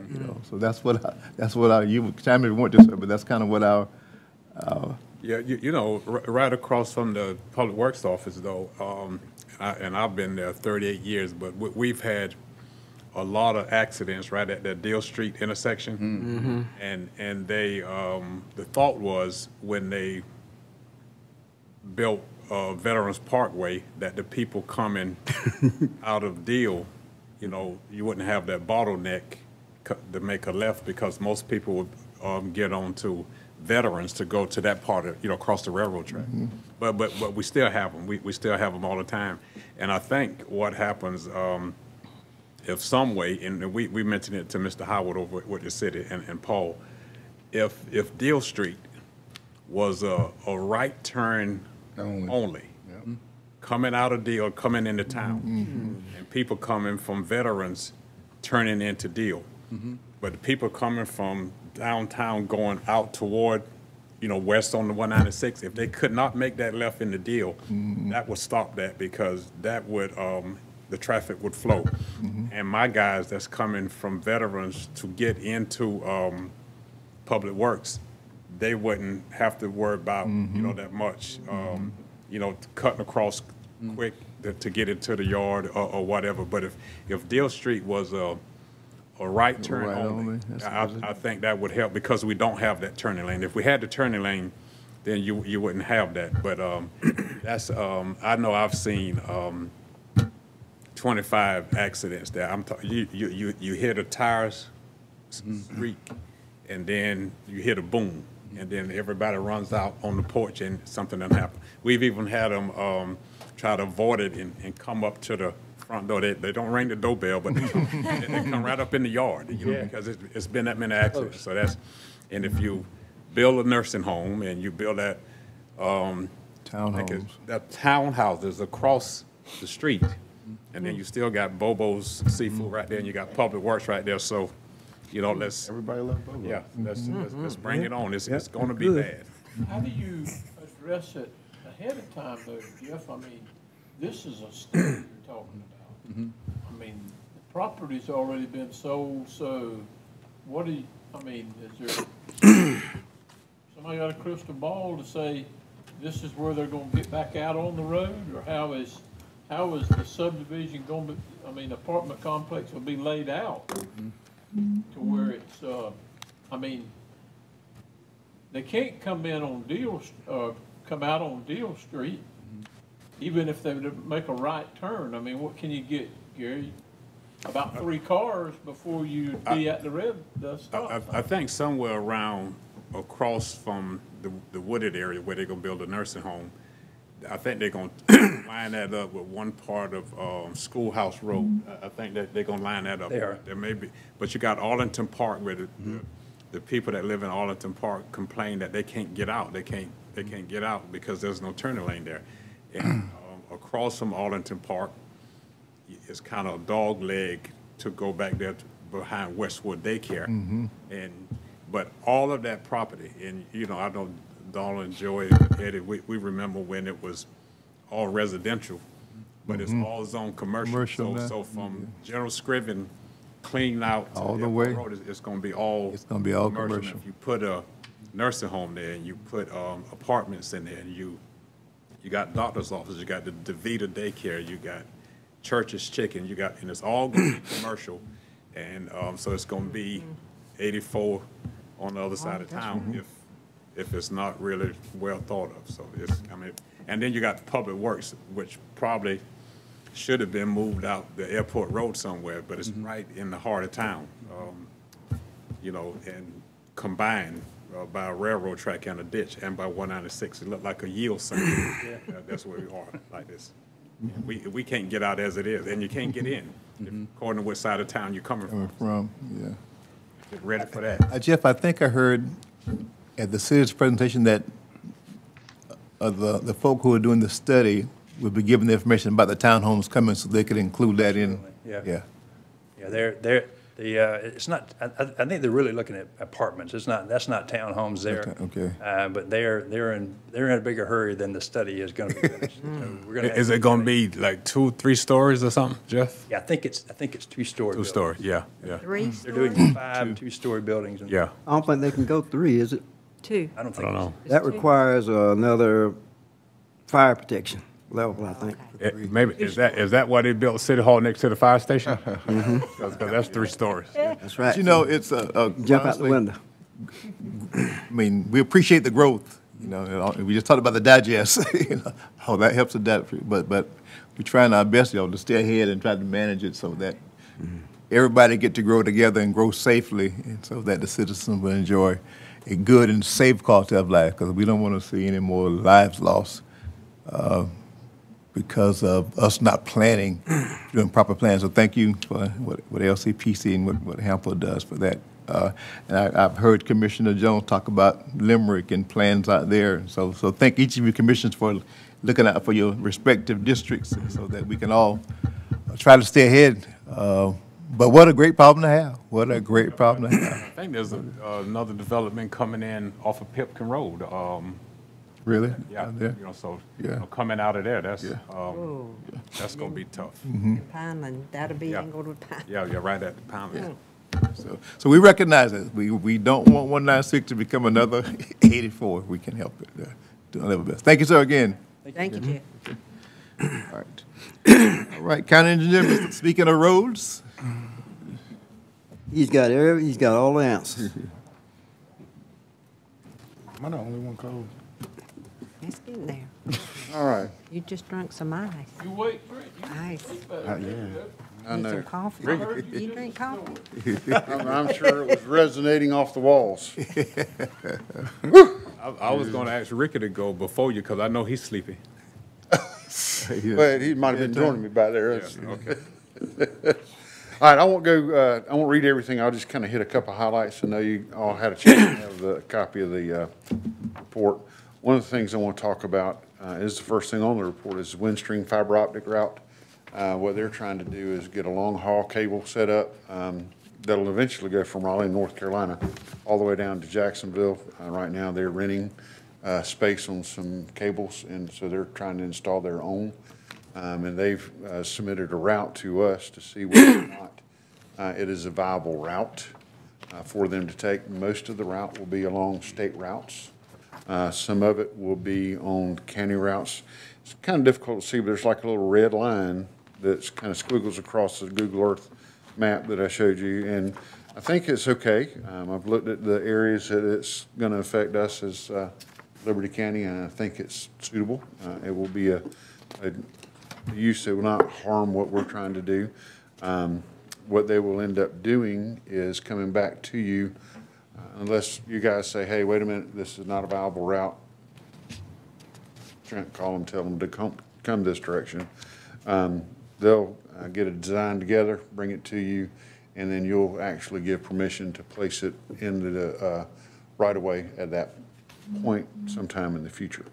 So if you have any questions or problems with the route, please let me know so I can let them know as soon as I can. Is that cable of what kind of line, what kind of winch? Help me out. Fiber optic cable. Fiber optic. It'll just be a buried fiber optic cable. Okay. For the most part now, and I've already told them, I said, you know, when you do get approval, there will be a standard approval that you're in a right-of-way at our leisure. If we make improvements to the road that require the relocation of your utility, you'll be required to remove that utility at your expense.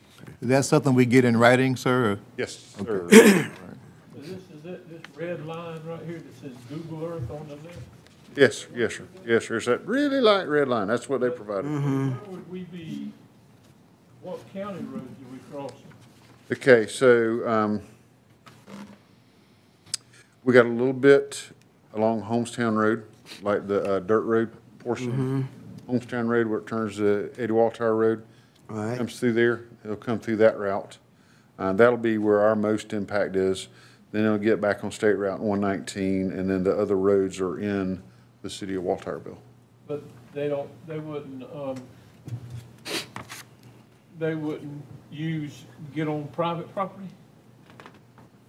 They're wanting to be in right away, not on the county property. We don't know how much right of way we got through that road. It's very narrow. I told them I told them it's very narrow. So, yes, sir. They'll have to do all the surveying and all that at their expense. Oh, yeah, I understand that. I just wondered, they could look like they could use condemnation and get it. Yes, sir. I don't know the answer. So, you know, they requested they try to put it in our right of way, and, you know, looking at it, it looks like it'll work okay with us. Not in the way of any of our plans. We don't need nothing on the right of way. That's a bad situation right there. We've done seen that on Melvin Lane. They had to move that, and that was the phone company did it. Had to wait. Yeah. Well, you know, years ago with the phone company, that would not have been a problem. That's true. Or with the power company years ago, that would not have been a problem. The next thing that I want to bring to your attention is we finally did get a letter from Walterville about roadways and accepting roadways. The copy of the letter is there. I've made a recommendation to you guys on what you would like to do. So whenever you guys would like to act on that, please let me know. We'll make a presentation or whatever you'd like me to do on that. But most of those roads, a lot of them we're already maintaining anyhow, and this will kind of get our intergovernmental agreement. Just just officially have them on the inventory. And Trent, I want to ask you about that. When I rode around with Mayor Baker, it was some other, roads or lanes more so. Yeah, and none of them are on here. Yes, sir. No, he and I talked about some of those. Yeah. And there are a couple of them that he needed to do some more work on before we send it over for acceptance. Okay. So we wanted to go ahead and get the ones that were clear, Okay. taken care of, and then we can move on to the others. I'll get with him and but if these are the ones that that he wanted, from your visit with him, and if it meet our criteria for accepting the roads, what do you need us to do? You need us Just to take action to accept them or not accept them. right this minute? Chair, entertain a motion. So move, Mr. Chairman. Second. Motion and second. We accept the roads as listed for the city of Walthamville with the review and recommendation of Commissioner Gillard and our county engineer. Any further discussion? Yes, sir. One of those things was about that. You said something about if the roads have to be paved, they still have to meet the county. distance, right? I mean, it's gotta be, how much right of way we gotta have? Most of them are 60. Most of them out there now are 60? Well, most of them on here are 60. Most everything that's on here are things that we're already maintaining. We're great. Well, most of these, like Martin Court, is a paved road. Fabian Lane is a paved road. Yeah, Martin is over there. Tempest is Definitely paved. Yep. If it's by the plastic factory, is that in Liberty County? Yeah, that part of it. It's in Cary Heights over in that area. Near the. One of the ones that's a dirt road is Hillary Lane, and we've been maintaining the front 1,300 feet. We've been maintaining it for What was the ones we went down through the? Over there by the church, by Reverend No. Fraser's church over there. Yeah, that one, and then the one, talking about. Henry Hillary Road. Lane is over by the church. Yeah, Y'all sure y'all wasn't in District 1? no, man. No. Henry Herbert is, Henry Herbert is off of 119. but over that's in the city of, That's in Walthamville. okay, was it 60? Yeah, Henry Herbert's not on here. No, it's not on there. Is it 60? No, Henry Herbert's not. I don't know what Henry Herbert is off the top of my head, Hard but to turn around. Yeah. This is Hampton Ridge, which is was never accepted for maintenance, and then Tibbet Road. Everyone know what that is. Gregory Court, Tempest Road.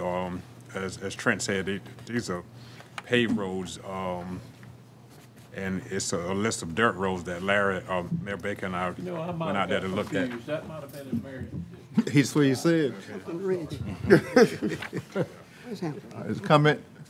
Hampton Ridge. Oh, I think it was answered. I just wanted to make sure, because I know Commissioner Bacon in church. Hillard was saying that. Is some more over there? Dirt roads, mostly dirt roads that we don't maintain, but right there by St. Thomas, Right. Your uncle's church, Right. there. It's a cluster of dirt roads. And you come in, it's like 3 points. Right, you're right, and they all end up. And they are not on the county's inventory. I mean, and that's what I'm saying. They're not being maintained, period, right? Well, I think coming in, and I'm trying to think of the name of one of the roads, but it's one off of there. Like if you was at the church and going out toward 84, it's a little lane over there called Felina. I think that's one, and it's about 2 or 3 clusters in there. And I don't know the names right off. Right, I was, because I know we discussed that years ago about trying to fix those roads or doing something to. yeah, some of those roads needed easements on them. And I'm not sure if the easements were maintained on those. We did easement documents and some surveys for them. It's been several years ago. Right, okay. I just want to know if those were going to get in the inventory too. Yeah, we need to continue to try to get them, but I mean it's just one step at a time. Just private, and we don't have an easement to get on there. But these right here were kind of like roads that was built in a subdivision that was never turned over to to the county for maintenance or to the city of Walterville. I don't think. So Walterville's got them, they just hadn't added them to the intergovernmental Yeah, agreement. okay, to the, The reason I was saying that was you were discussing roads and making sure that even if they were paved, Commissioner Gillard, about, I mean, part of that is taking it over is those culvert pipes there. I mean, that's gonna be the one thing that you got to address. We didn't see anything that was wrong with Griffin Road out there that day. We were looking at all the culvert pipes. The roads was flooded and the yards was flooded, so are we looking at roads and, I mean, we're looking at everything within the right of way? on these roads here? Yeah, that's what I'm saying. You're having to do the culvert. I understand about grading the road and pulling a ditch. Right. I fully understand that. paved. I don't have a problem with it, but I do think that when we accept a road that's already, the culverts is in, that they're one of the issues. And, I don't know, maybe I was asleep that day, and there's a possibility I was, but I know I hope you. So in other words, I was Commissioner driving. Gillard was driving, right? Yeah, you were driving. Okay. Well, I mean, I wanted, Yeah. to just mention that we did say, well, ain't nothing wrong with the roads, it's the culverts. And then, once they're draining, we realized, well, it's going down to Henry Herbert Road, yeah. and that's not our, Yeah, So, and that's, I think, if everybody's looked at all that, that's fine. I don't have a problem with the it. mayor and Trent worked on Henry Herbert, and the city of Walthamville's engineer got involved in it as well, so we get some relief. But then you got to get easements to maintain that as well, so all of that was part of it. Okay. But So that's, y'all satisfied with yeah, that? I'm satisfied with the list that, I'm not going out there no more then. All right. I'm satisfied with the list that's presented on here by Mayor Baker for us to consider. I'm good with that list. Mr. Chair, I'm sorry. on Hampton Ridge, and I understand what Commissioner Gillard is doing, that's good, but also, I mean, to be realistic, Hampton Ridge is actually within District 1. I don't have a problem accepting it, but I just wanted to make that aware. At least Mayor Baker could have contacted me, you know, because it is within District 1, not, I don't know if he's aware of that or not, but he needs to be let known what district is actually in. How about Tibbet Road? Is that you? Tibbet Road, That's yours too? Tibbet Road is mine too. Well, I could, I'm sorry, amend my Mr. Gillard, on the motion. left, on the left, going in where Bakerton Baptist Church is, that's me, on the other side is you. Okay. Well, actually, what I'm saying is we share Tibbet Road together. I could amend my motion for the ones in District 5 if we need. Well, I mean, I'm just saying, go ahead, I'm just letting it be known where it's at, you know, All right, what's duly what, noted. that's all. All right, Commissioner Jones, you had something? Yes, sir, Mr. Chairman. Trent, I remember the original Millage project list had a Limerick Road listed on it. Yes, sir. And We're coming to Limerick. Okay. We're coming to that list just after this. Let's vote on this, and then we'll. Yeah, I'm not on that one just yet. If you can hang tight just a second on that question. Okay, and then again, Pate Rogers Road is on this, and it wasn't on the original list. Is this an addition? So, all right, I'm gonna take a side for a second. Let's vote on this, We got a motion on the floor. and then we'll come to that. All right, all in favor of the? Did he get a second? Yes. He did. All in favor? Okay, all right. Any opposed? And Commissioner Stevens, I'll see Mr. Baker in the morning, Mayor Baker in the morning, Yeah, I mean, there's no, I'm just, so if he's not aware of what's where, Right, then yeah. he needs to Probably be, didn't think about it. you know, made aware of what's. you know, you could put up a sign, say now entering.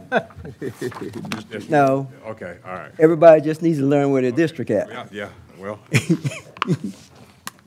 Okay. I'll have him, abreast of that first We're gonna thing. change that pretty soon. Okay. Yes, all right, Mr. Long.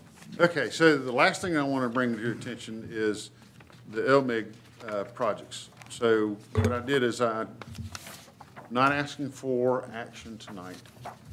I want you to take this back and look at it. I've kind of provided a starting point. Is that a separate piece of paper? At the regular meeting, Mr. Brown, if I can maybe be on the regular meeting for this.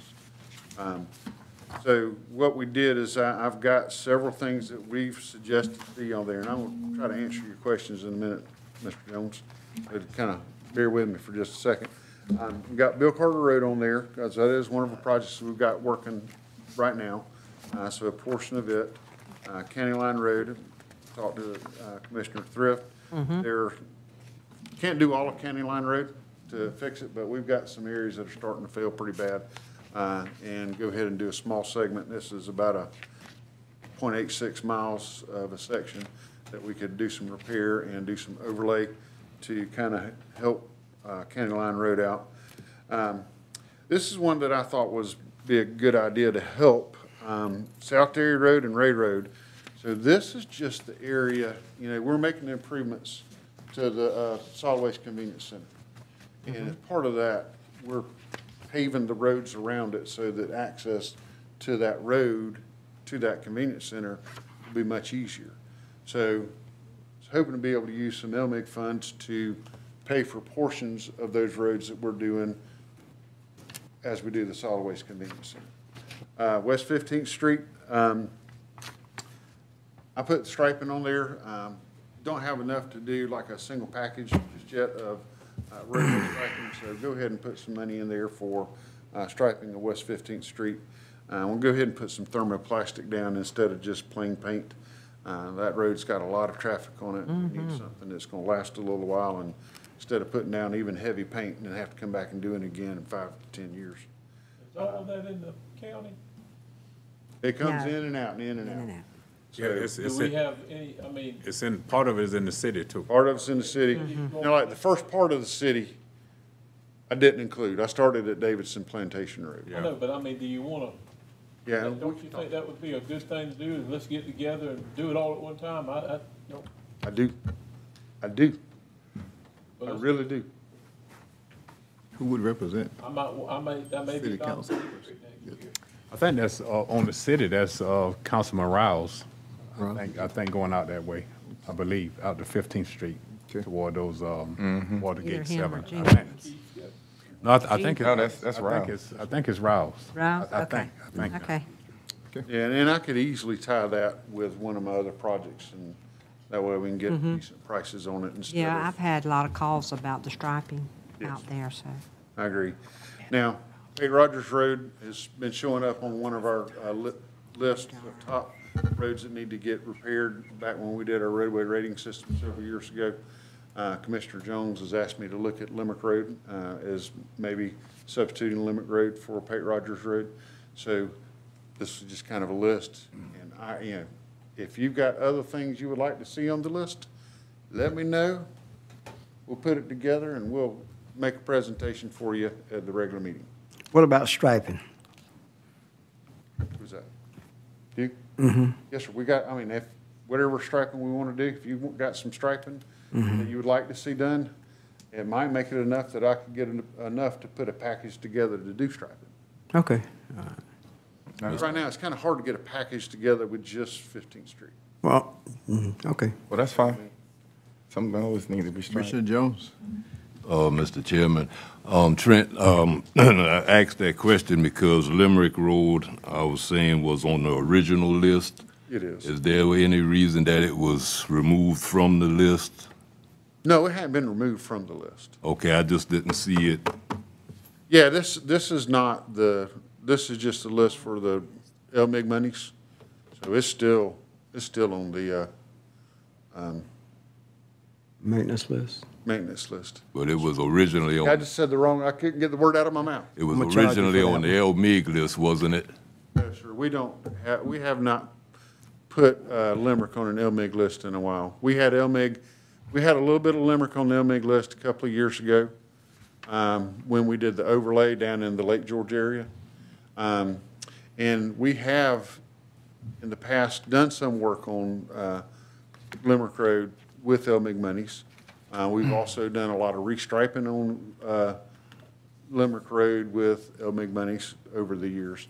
So it's benefited some from LMIG monies. So we can certainly swap and move and do. Yeah, Because Limerick Road certainly does have far more traffic than Page Rogers. Yeah, and I'll just make that observation because since I've been on board, the last list of LMIG projects that I remember seeing had Limerick Road as one of those projects. And there's a lot of traffic on that road, the shoulders outside of the white lines. Those trailers come down through there and you can, I mean, it's all beat up. And where the road, I guess the cars drive down the road to where it's puddle at. If it rains, the water sets in the road. It's way more traffic on Limerick Road than it is Pate Rogers as far as priority, but I just thought I remembered it being on the original list as one of those prioritized projects. It is on the prioritized project list. And Mr. so, Chairman. and it has not come off of it. So it is still there. So, Yeah. and this is just to apply for funding for the monies that are out there for us this year.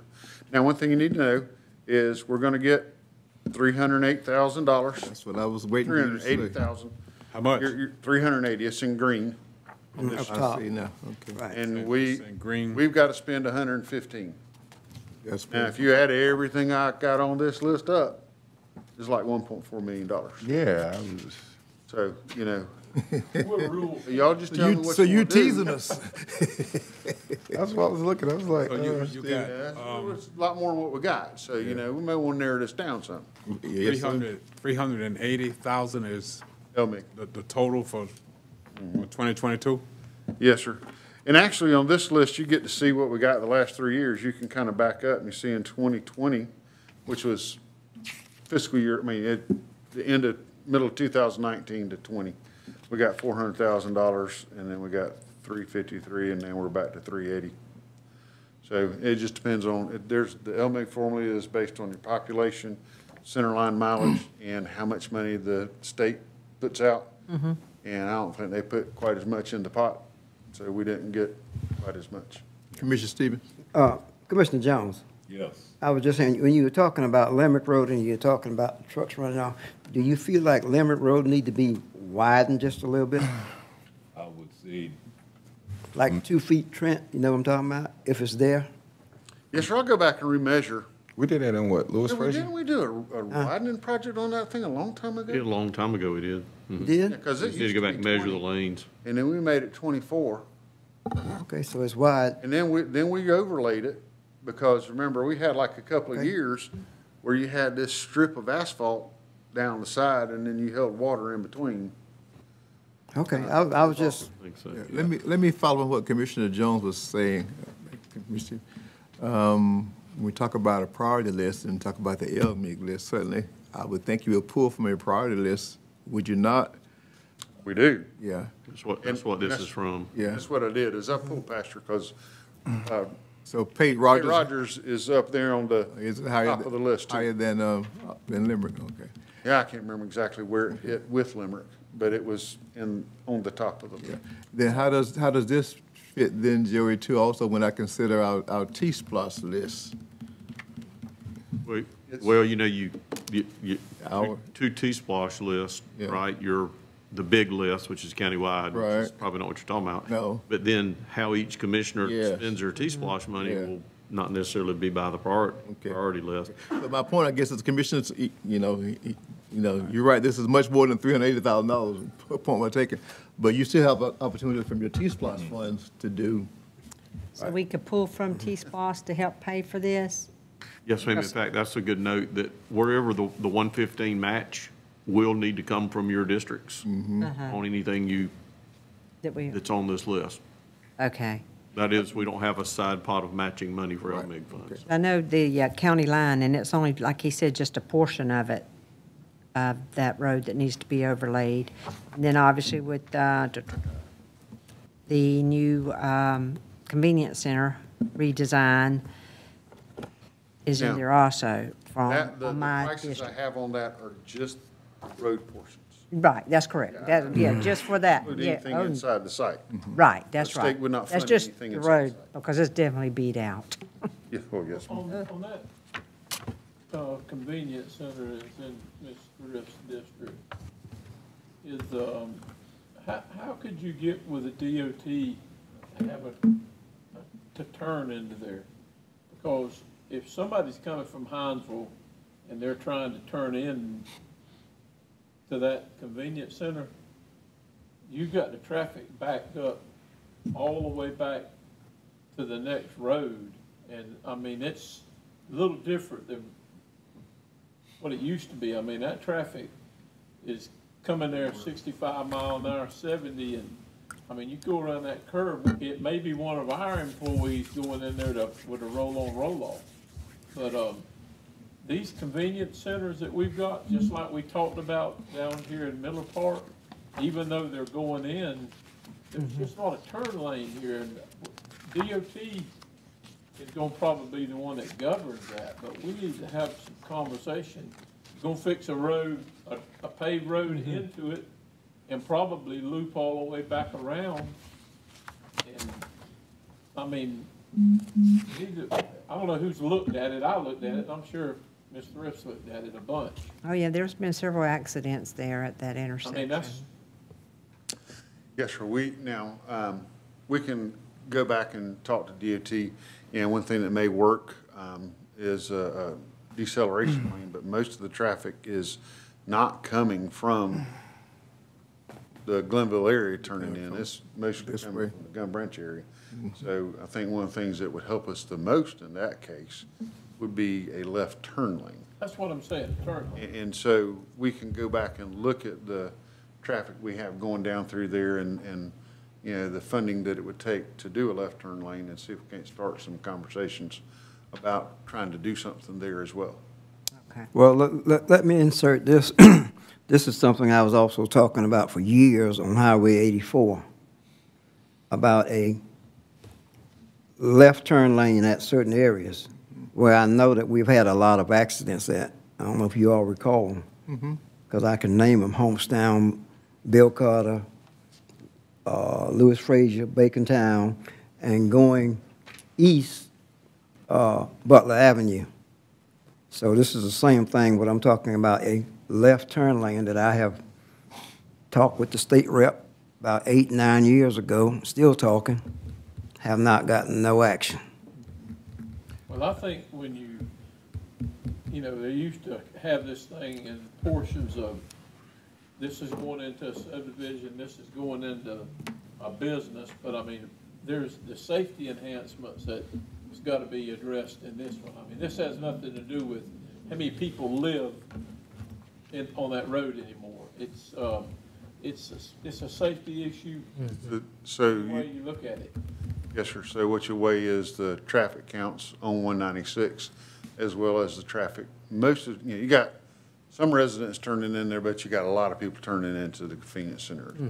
Well, Pate Rogers, back to Commissioner Jones, that's where you go into the convenience center, I mean, to the transfer station. And I think, I may be wrong, but we discussed. No, Rogers Pasture. That's Rogers Pasture. Rogers Off of Hero Pate Rogers is the road beside. You're talking about the one by the shortcut store then? Okay. Yeah, so, you know, that's why I say, he's right. When Limerick has got more traffic on it. Oh, certainly. Certainly. Oh, yeah. Look at it and see, do what you guys want to do. We want to make sure we going in the right direction. Wouldn't that be Commissioner Jones' decision to? It is. Mr. Chairman, I want to say, if you look at these pictures in Trent's first report, if you see Olive Street, there was 2 intersections at Olive Street and then one out at Baker Street. That's in my district, and it's in Hinesville. And these projects were funded by LMIG funds from last year.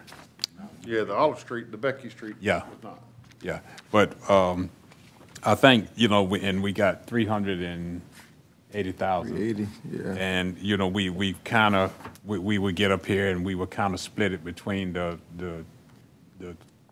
districts that had county roads in it. But I mean, I'm looking at it and I'm looking at this list and the costs associated with these projects. So just to show y'all that I'm not a hard-hearted person, I don't want none of the 380 for anything. I'll just, whatever we could do with it, use it in the other districts to try to, split it up instead of 4 ways, 3 ways, or whatever. I'll just wait till the T-Splosh stuff comes around and try to get some other projects done. So that's not enough there with this list to try to even look at getting me splitting it evenly, to give me $40,000 or whatever. I mean, that wouldn't, I couldn't do nothing with that. But I do appreciate the support and the split that we got last year to get these projects done.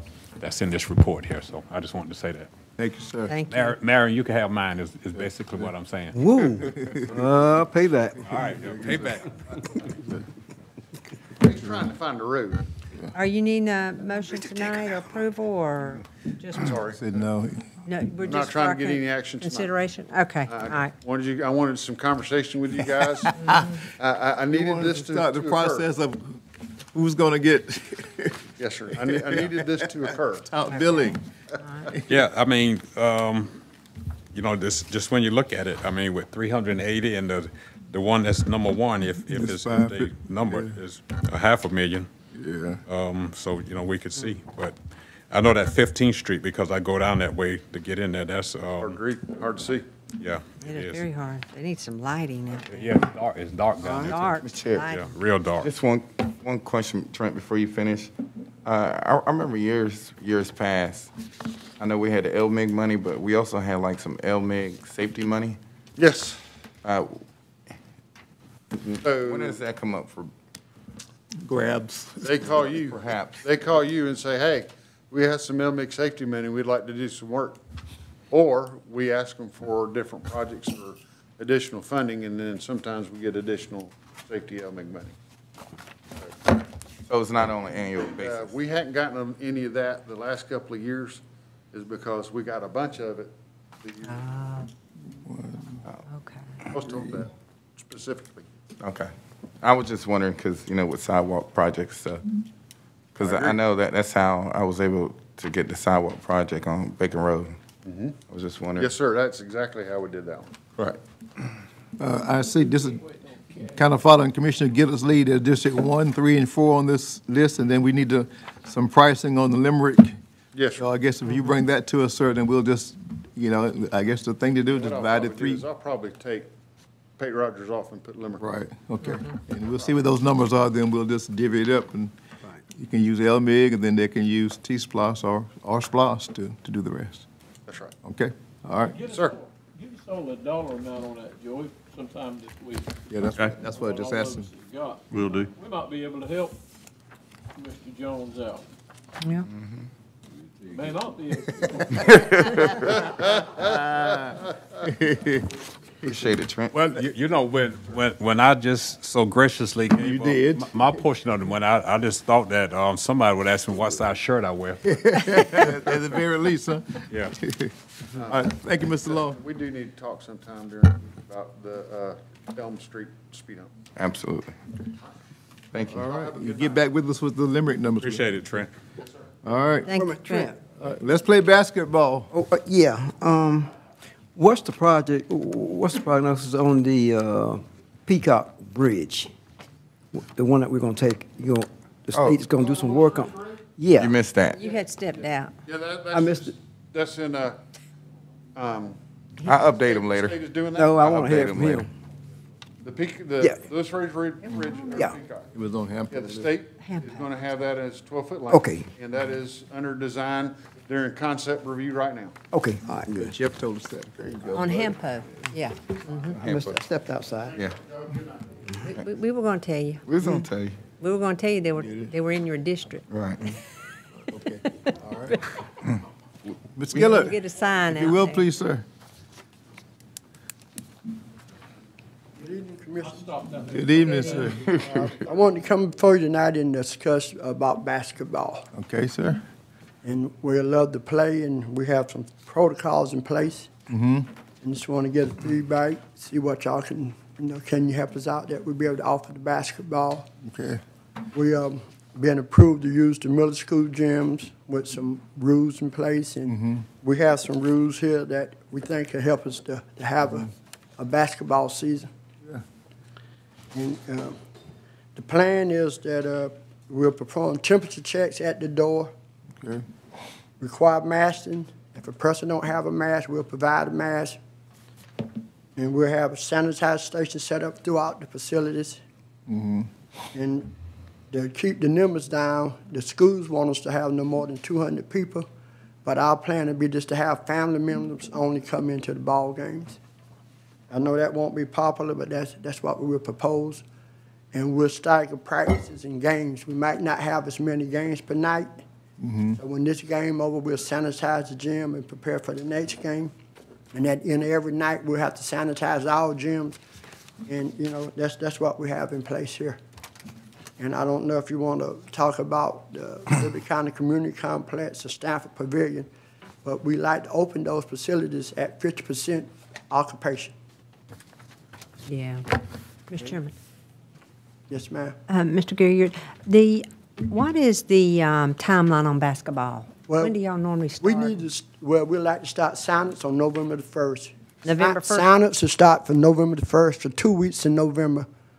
And then we'll have coaches meetings, and then we'll do evaluations, and we'll practice, then we'll break for the holidays, then we'll come back. But the season will start on January the 8th.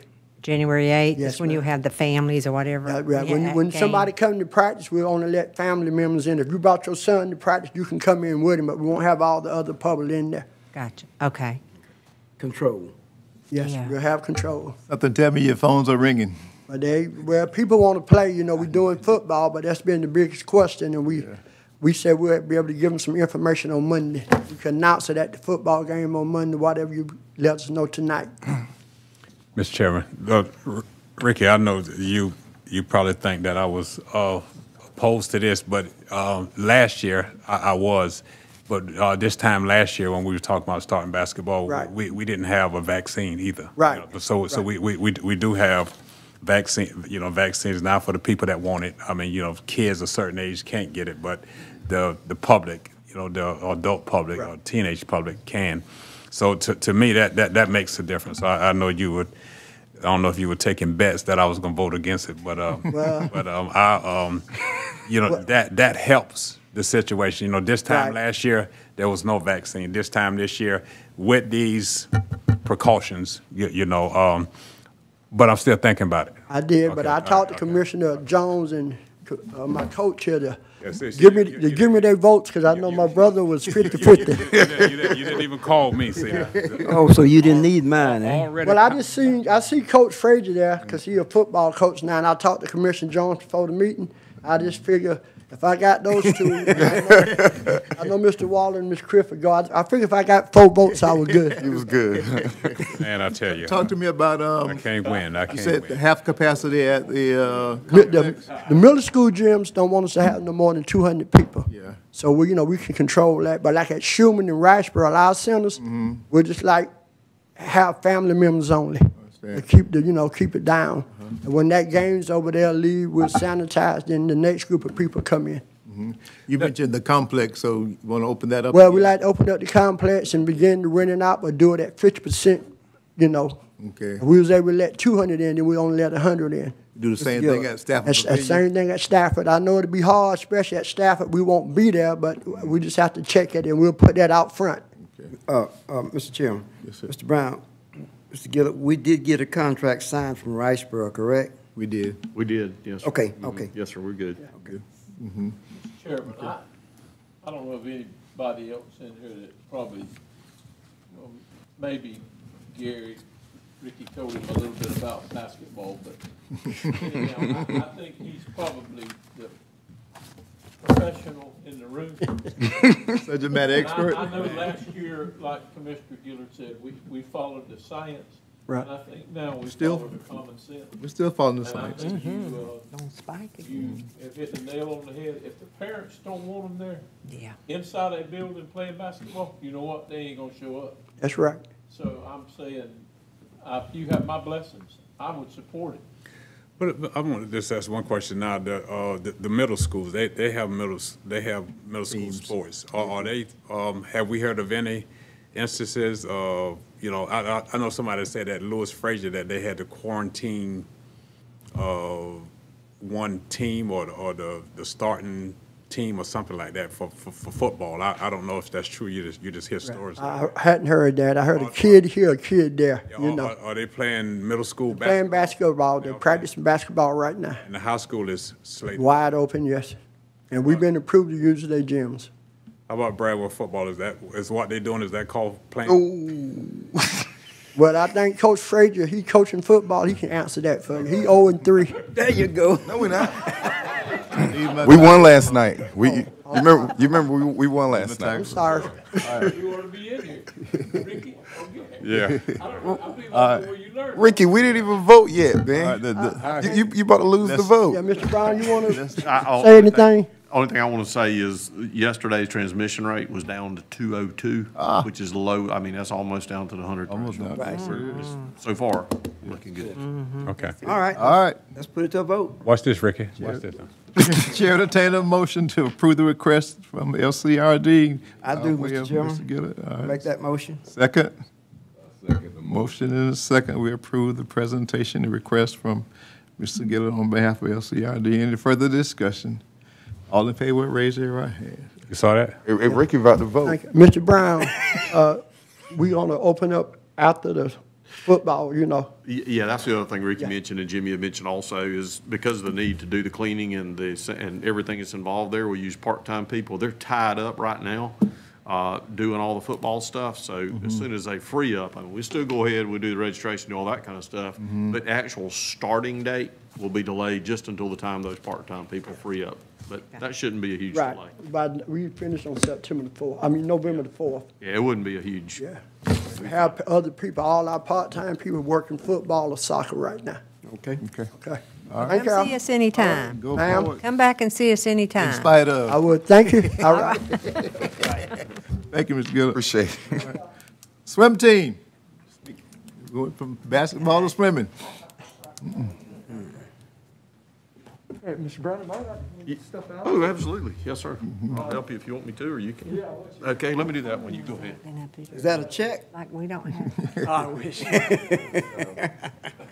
How you doing? Good, good. Hey, thank you so much for the opportunity to come and talk to you guys tonight. On behalf of our head coach, Joe Witt, staff, the families and the swimmers of the Savannah swim team, I want to thank you. Thank you for letting us use your facility and be a part of your community. It's hard to believe. I talked to you guys about 4 years ago. It's been that long? It's been 4 years since we had discussions about coming to the Midway pool. Wow. And the last time I talked with you was about 2.5 years ago. It was in January. I looked at my notes, January 2019. So quite a while ago. And I mean, time got away and COVID happened, and but here I am now, and hopefully this will be the best few minutes of your day. And I say that it's the best few minutes of my day because I get to talk to you about the families and the young men and women of this swim team. And every day that the families and these swimmers impress me to no end. And I hope to share what we're a little bit of what we're about, and share a couple stories with you that when I share them, it leaves me a goosebump sometimes when I share these stories, and hopefully you feel the same way. And I want to share these stories because these stories are not happening outside. They're happening right here in Liberty County, and that's why it's important. First, let me for some new faces here, I want to introduce myself and let you know that, hey, we came here 4 years ago. The Savannah swim team asked to utilize the pool in Midway. The Savannah swim team is a USA swim team. There's, golly, I think there's several hundred. I think there's 300 swim teams across the nation. 393,000 registered USA swimmers. 7,000 in the state of Georgia. Our little group in Midway, we have about 50 swimmers now. When I talked to you 4 years ago, we had about 12. We're up about 50 now. So 50 full-time swimmers. A lot of when I stepped before you, I told you that, hey, a lot of times you think swim team, hey, these kids aren't real serious and playing. But I know Mr. Frazier's been out there. I know Mr. Stevens been out there, Mr. Martin, and the deputy Parks and Rec gentleman has been out there. And you see what those kids are doing. And in fact, what I put in front of you is one of our typical weekend this October, what our swimmers do every day, what I ask them to do. If you take a look at those first few pages, you'll see they're swimming 7 days a week. Not only are they swimming 7 days a week, 2 of those days they're swimming twice a day. Workouts before, if they're not swimming in the morning, they're doing workouts before school. After their workouts in the evenings, they're going home, eating dinner, and doing workouts after school. Our swimmers are committed to excellence in the pool and outside of the pool. They continually amaze me what they're able to accomplish. Before I get started, and I want to, on the very back page, if you have a minute, I would like you to look at the very back page. Some of the things on the back page, before I start talking about some of the accomplishments, I wanted you to see some of the challenges we've had since 2019. And by no means am I pointing the finger or trying to say anything other than these were the challenges that our swimmers had to overcome over the last couple years. Hey, pool maintenance issues that happened, nobody's fault. COVID, which closed us down 3 different times. There's obviously some conflicts with swimmers needing to use the pool and water aerobics classes and pool rentals that temporarily shut us down. But my swimmers and my team have found a way to overcome these things, and it makes it all the more impressive. And hopefully in the future we can continue to eliminate these challenges to give our swimmers every chance to succeed. Our counterparts in Atlanta, Swim Atlanta and Dynamo, the biggest teams not only in the state, but some of the biggest teams in the country that have between 2,000 and 3,000 swimmers in Atlanta, we compete head-to-head with those teams. Those teams don't rent pools, they own pools. And they have access to those pools 24 hours a day. And our swimmers still, as I'm going to read through you some of these accomplishments, go head-to-head with the very best, not only in the state, but in the nation. And you'll see that here in just a second. So right after January, things really started picking up for our team right after January in 2019. And I'm going to share kind of the journey of one of our swimmers. His name's Stephen Jones, and he's kind of the face of our team right now. And he's been on this journey for a while, and there's others on our team that are on the same journey, but I want to share a little bit about his journey, and it started really in 2019. February of 2019, literally less than a couple weeks after this meeting in 2019, Stephen went down. He was 14 years old. He went to Atlanta to Georgia Tech, and he competed in the 14 and under Georgia State Championships. He goes there, never won a state championship or anything before. He not only goes there, and that day he wins 2 state championships, one in the 100 fly and one in the 200 fly, and really starts putting Savannah swim team on the map. And if you wanted to put a stamp on his performance, he set the Georgia State record in the 200 fly on that day. What does that mean? Of all the thousands and thousands and thousands of swimmers that have ever swam in the state of Georgia, no boy or girl 14 and under has swam the 200 fly as fast as him. We've had, I think there was 4 or 5 Olympians that came from the state of Georgia in this past Olympics. The people he beat to get that record, it's a long and distinguished list. Some of them swam in the Olympics. Just absolutely amazing. His journey continued that year. He turned 15 right after that. That summer, we go to the senior state championships. They have 2 championships in the state of Georgia, the 14 and under, and then they have what's called the senior state championships, which means It's open to anybody in the state. College swimmers, postgraduates, anybody who makes the time can qualify for that meet. In the summer, it's more competitive than ever because you have Georgia and Georgia Tech, who currently are both ranked in the top 20 in the country as far as college swim teams. Their best swimmers are at this meet. And here comes little old Stephen Jones competing as a 15-year-old in the senior state championship. Georgia Tech swimmers there, Georgia swimmers, 200 fly finals, he's in it. And lo and behold, coming down that last 50 yards, in between a Georgia Tech swimmer and a Georgia swimmer, he outswims them all. It was just absolutely amazing. I want to set the picture for you, and it kind of gives me chills to think about. One side of the pool, you have the coaches from Georgia Tech. The other side of the pool, you have the coaches from Georgia watching their swimmers. In between them is me. Have you ever seen a third base coach waving home a guy that from second base to go in? There's going to be a play of the plate. You ever seen that coach with his arm? That was me on the deck. I was waving my arm. I know I looked like a maniac. My wife called me crazy, but it was happening right there. And he made a statement, and he won that day. 15-year-old Stephen Jones. I said that day to my son, he's my son, and I caveat this, he's been in my program for 6 years. I said, hey, if you make your time to go to junior nationals, if you make that time, I'll take you out there. Well, not only did he win, but he made the qualification time to go out to Stanford, California and swim with the very best swimmers in the country.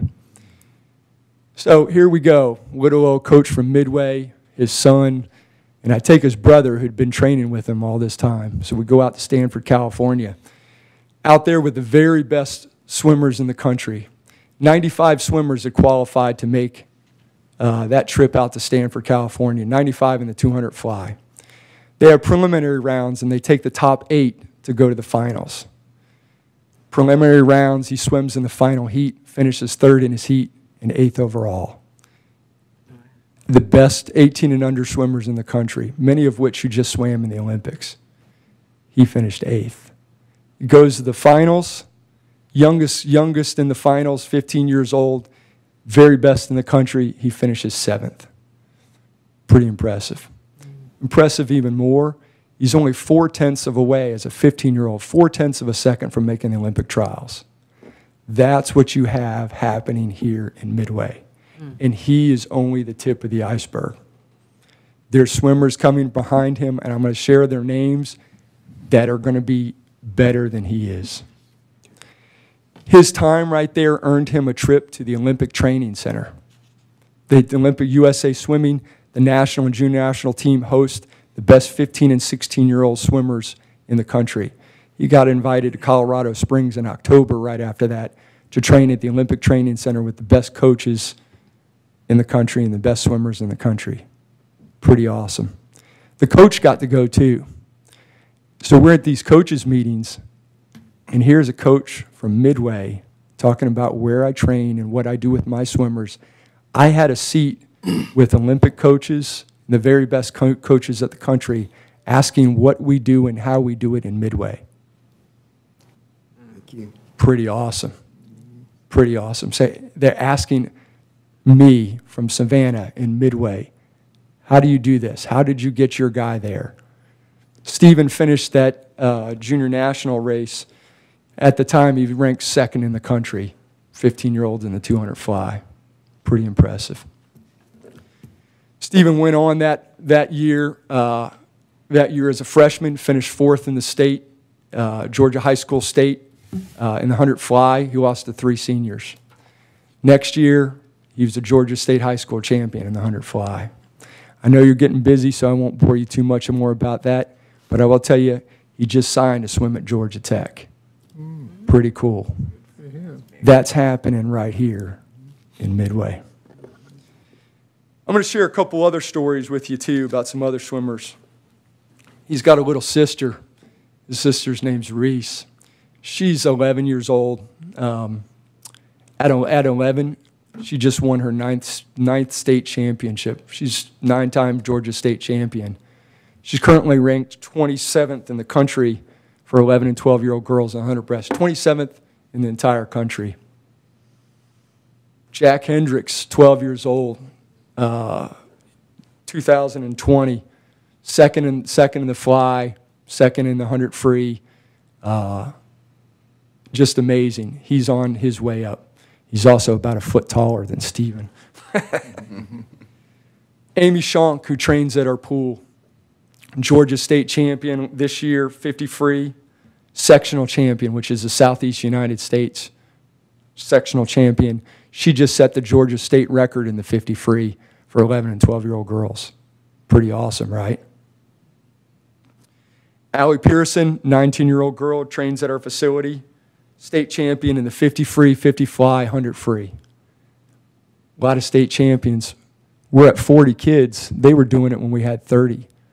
We're competing against the best kids at Swim Atlanta and Dynamo, thousands of swimmers, and we're going head-to-head with them.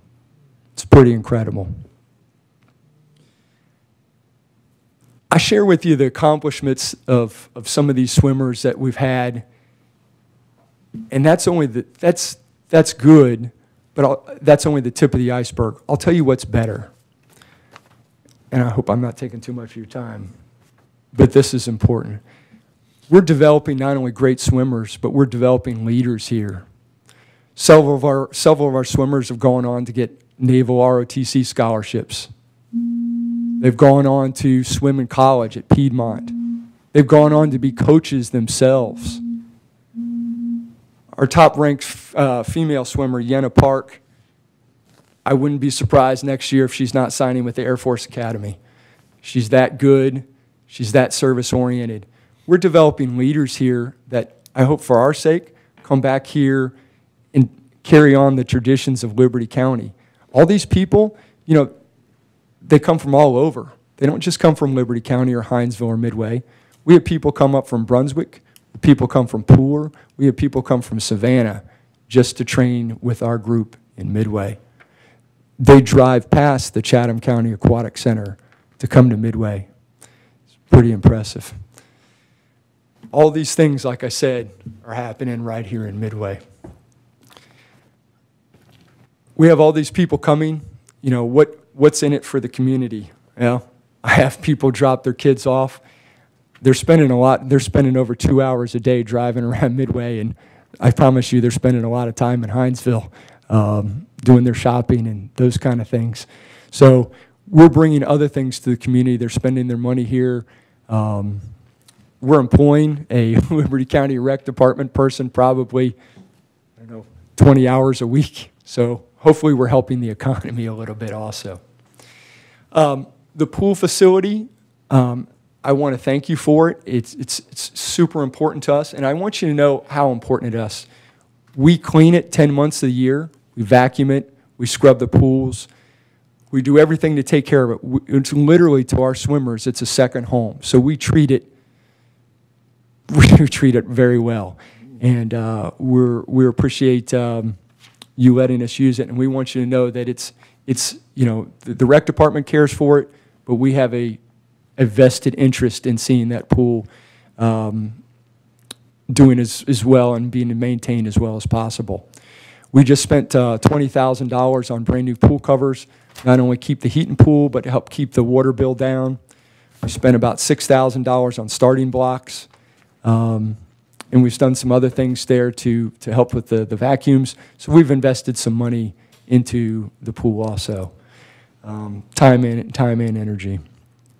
Our staff is still an all-volunteer staff. Most of our coaches spend 20 to 30 hours a week, all voluntary. All our funds go to pay for the propane tank, that 1,000-gallon propane tank that we just turned on the other day. So that's where our budget goes. Why you ask, do we do this? I don't know. Did that cross your mind? It's super easy for our coaches. We're around some of the very best kids and best families that you could ever possibly want to be around. I kind of got carried away with myself. I forgot to share a little bit of my background. I'm a veteran of the Army, 101st. I just retired from the United States Secret Service after 24 years. I'm still a full-time employee at the Federal Law Enforcement Training Center. And I only mention that because I want you to know this, I'm a voice for the families and swimmers, and I take this every bit as seriously as my previous jobs. It means that much to me, and I just want you to know that. I do this because they really, the families and the swimmers, make me a better person. And that's why I do it. And I challenge you, if you come out and meet these kids and meet these families and see what they do every day, I bet you will take something away from it and be just a little bit better for meeting and knowing them. And you guys make that possible. And I thank you very much. Thank you, Mr. Jones. I don't know if you have any questions, but I could talk. I could talk more about swimming than the lady could talk about millage fees. I got one question for Mr. Brown. Yes. I noticed in the recreation minutes they had a leak, a water leak down there. Did they get that taken care of? They did, were able to address one. There is still, from what I understand, Rob's probably got a better feel for that. He's there every day almost, either swimming or working, as to the other piece to that. But I think the other is in the restroom area. I mean, it's not directly involved with the pool. My understanding is they fixed the main pool. There's still a leak in the baby pool. Yeah. That has not been, or they're still working on right now. You know, the great thing is we practice 7 days a week. I am at the pool 7 days a week, sometimes twice a day. And then when I'm not there, I'm responsible for cleaning and vacuuming it, so I'm there even more. And I think it's really good for the facility because you have eyes. You have somebody who cares about that pool, that has eyes on that pool every day. And I think that's a benefit to the county because we're there to keep it safe and running. Anything else I'd love to answer some questions. No, just a statement, Mr. Chair. I remember meeting you, Coach Rob, a little bit over 4 years ago, and you all were looking for a place to host the swim team. I just want to say thank you, and especially to our commission as well. You know, I think this has really became a great partnership. Just like you said, it's a heated pool now, you know, and that was because of you all. And more importantly, the impact that is really trickling down to the kids. I'm more happy that just hearing their accomplishments, but it's bigger than just their accomplishments. It's their teamwork, you know, them learning that. It's all the small things that we look forward to seeing what they do later on in their life. And I just want to say appreciate that. Thank you, sir. Yeah, if I don't want to take more of your time, but it's important to note. I have swimmers as young as 6 years old, and they go all the way up to 17 boys and girls. They train together every day. Yeah. So the little kids see the big kids. We do team building events where the little kids work with the big kids. So there's a bonding there, and there's a learning. Our older kids are excellent examples. They're leaders in the pool, and you want to set a good example. Have a teenager set a good example, and the little kids look up to them. I don't think there's a lot of other sports where you have that kind of training and cohesion with that kind of different age groups, and it's happening there. And our older kids, the ones that are in high school, are the best examples that you could ever possibly ask for. All of them are honor roll students, Scholastic All-Americans. The biggest gripe I have with most of our high school students is that they're staying up late studying at night. I'm like, get to bed to get your rest. That's my biggest complaint with these kids. I ask you, have you heard any complaints about anything going on at the pool? The only complaint I've heard is a shortage of lifeguards, and I just wish that we could figure out a way to have some type of partnership with you all and the team, and have I'd be happy to talk and work with you offline. Right. We could absolutely. We could have those discussions. I have some ideas, and I think we could work something out if we would talk offline. Right, absolutely. It's not a complaint about you all. It's just a complaint about us, just having the lack of nationwide. Right, lifeguards. So I would just love to see some type of partnership between us and you all. Absolutely. Right, with the team to get lifeguard training, hopefully, so we won't have the shortage of lifeguards like we Good did. collaboration. Collaboration. Sir. Thank you, sir, for coming, man. Thank you very much, gentlemen. I appreciate your time. You can't hide your passion, I tell you that. There you go. You can't hide your passion. It's right all over your face. Mr. Brown, anything else for good of the order? Just to let you know, we finished working with the Board of Education members today on the redistricting, and so next week, we've already got a meeting set up to go ahead and use Maptitude, start putting some of that material on the map so that we can follow up with some meetings with y'all afterward. Okay. Yeah, it's been a very good process. Thank you for your participation. And Mr. Chairman, okay, so you've finished with the Board of, not Board of Election. Board of Education. Board of Education. So is there opportunity to entertain the Board of Election in this process or not? Not in the process of drawing the lines, no, sir. Not in the process of draw the lines? Okay. He's going to meet with them. I'm actually going over to meet with them to give them a progress report at their next meeting. I believe it's next Tuesday. Monday, 4 o'clock. Mr. McIver said, yeah. All right. All right. Thank you, sir. And just don't forget your books. Yeah, I noticed that, Commissioner. He says he's on there somewhere. What book? Oh, boy. Just make sure that you all. Right. You. Hey, look. Hey, matter.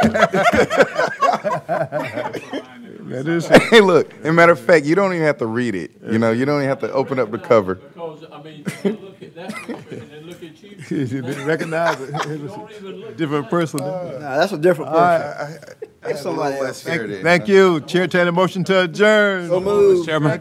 All in favor. All right. Mr. Paget, thank you for coming, sir. Wish you much success with your studies at Georgia Southern.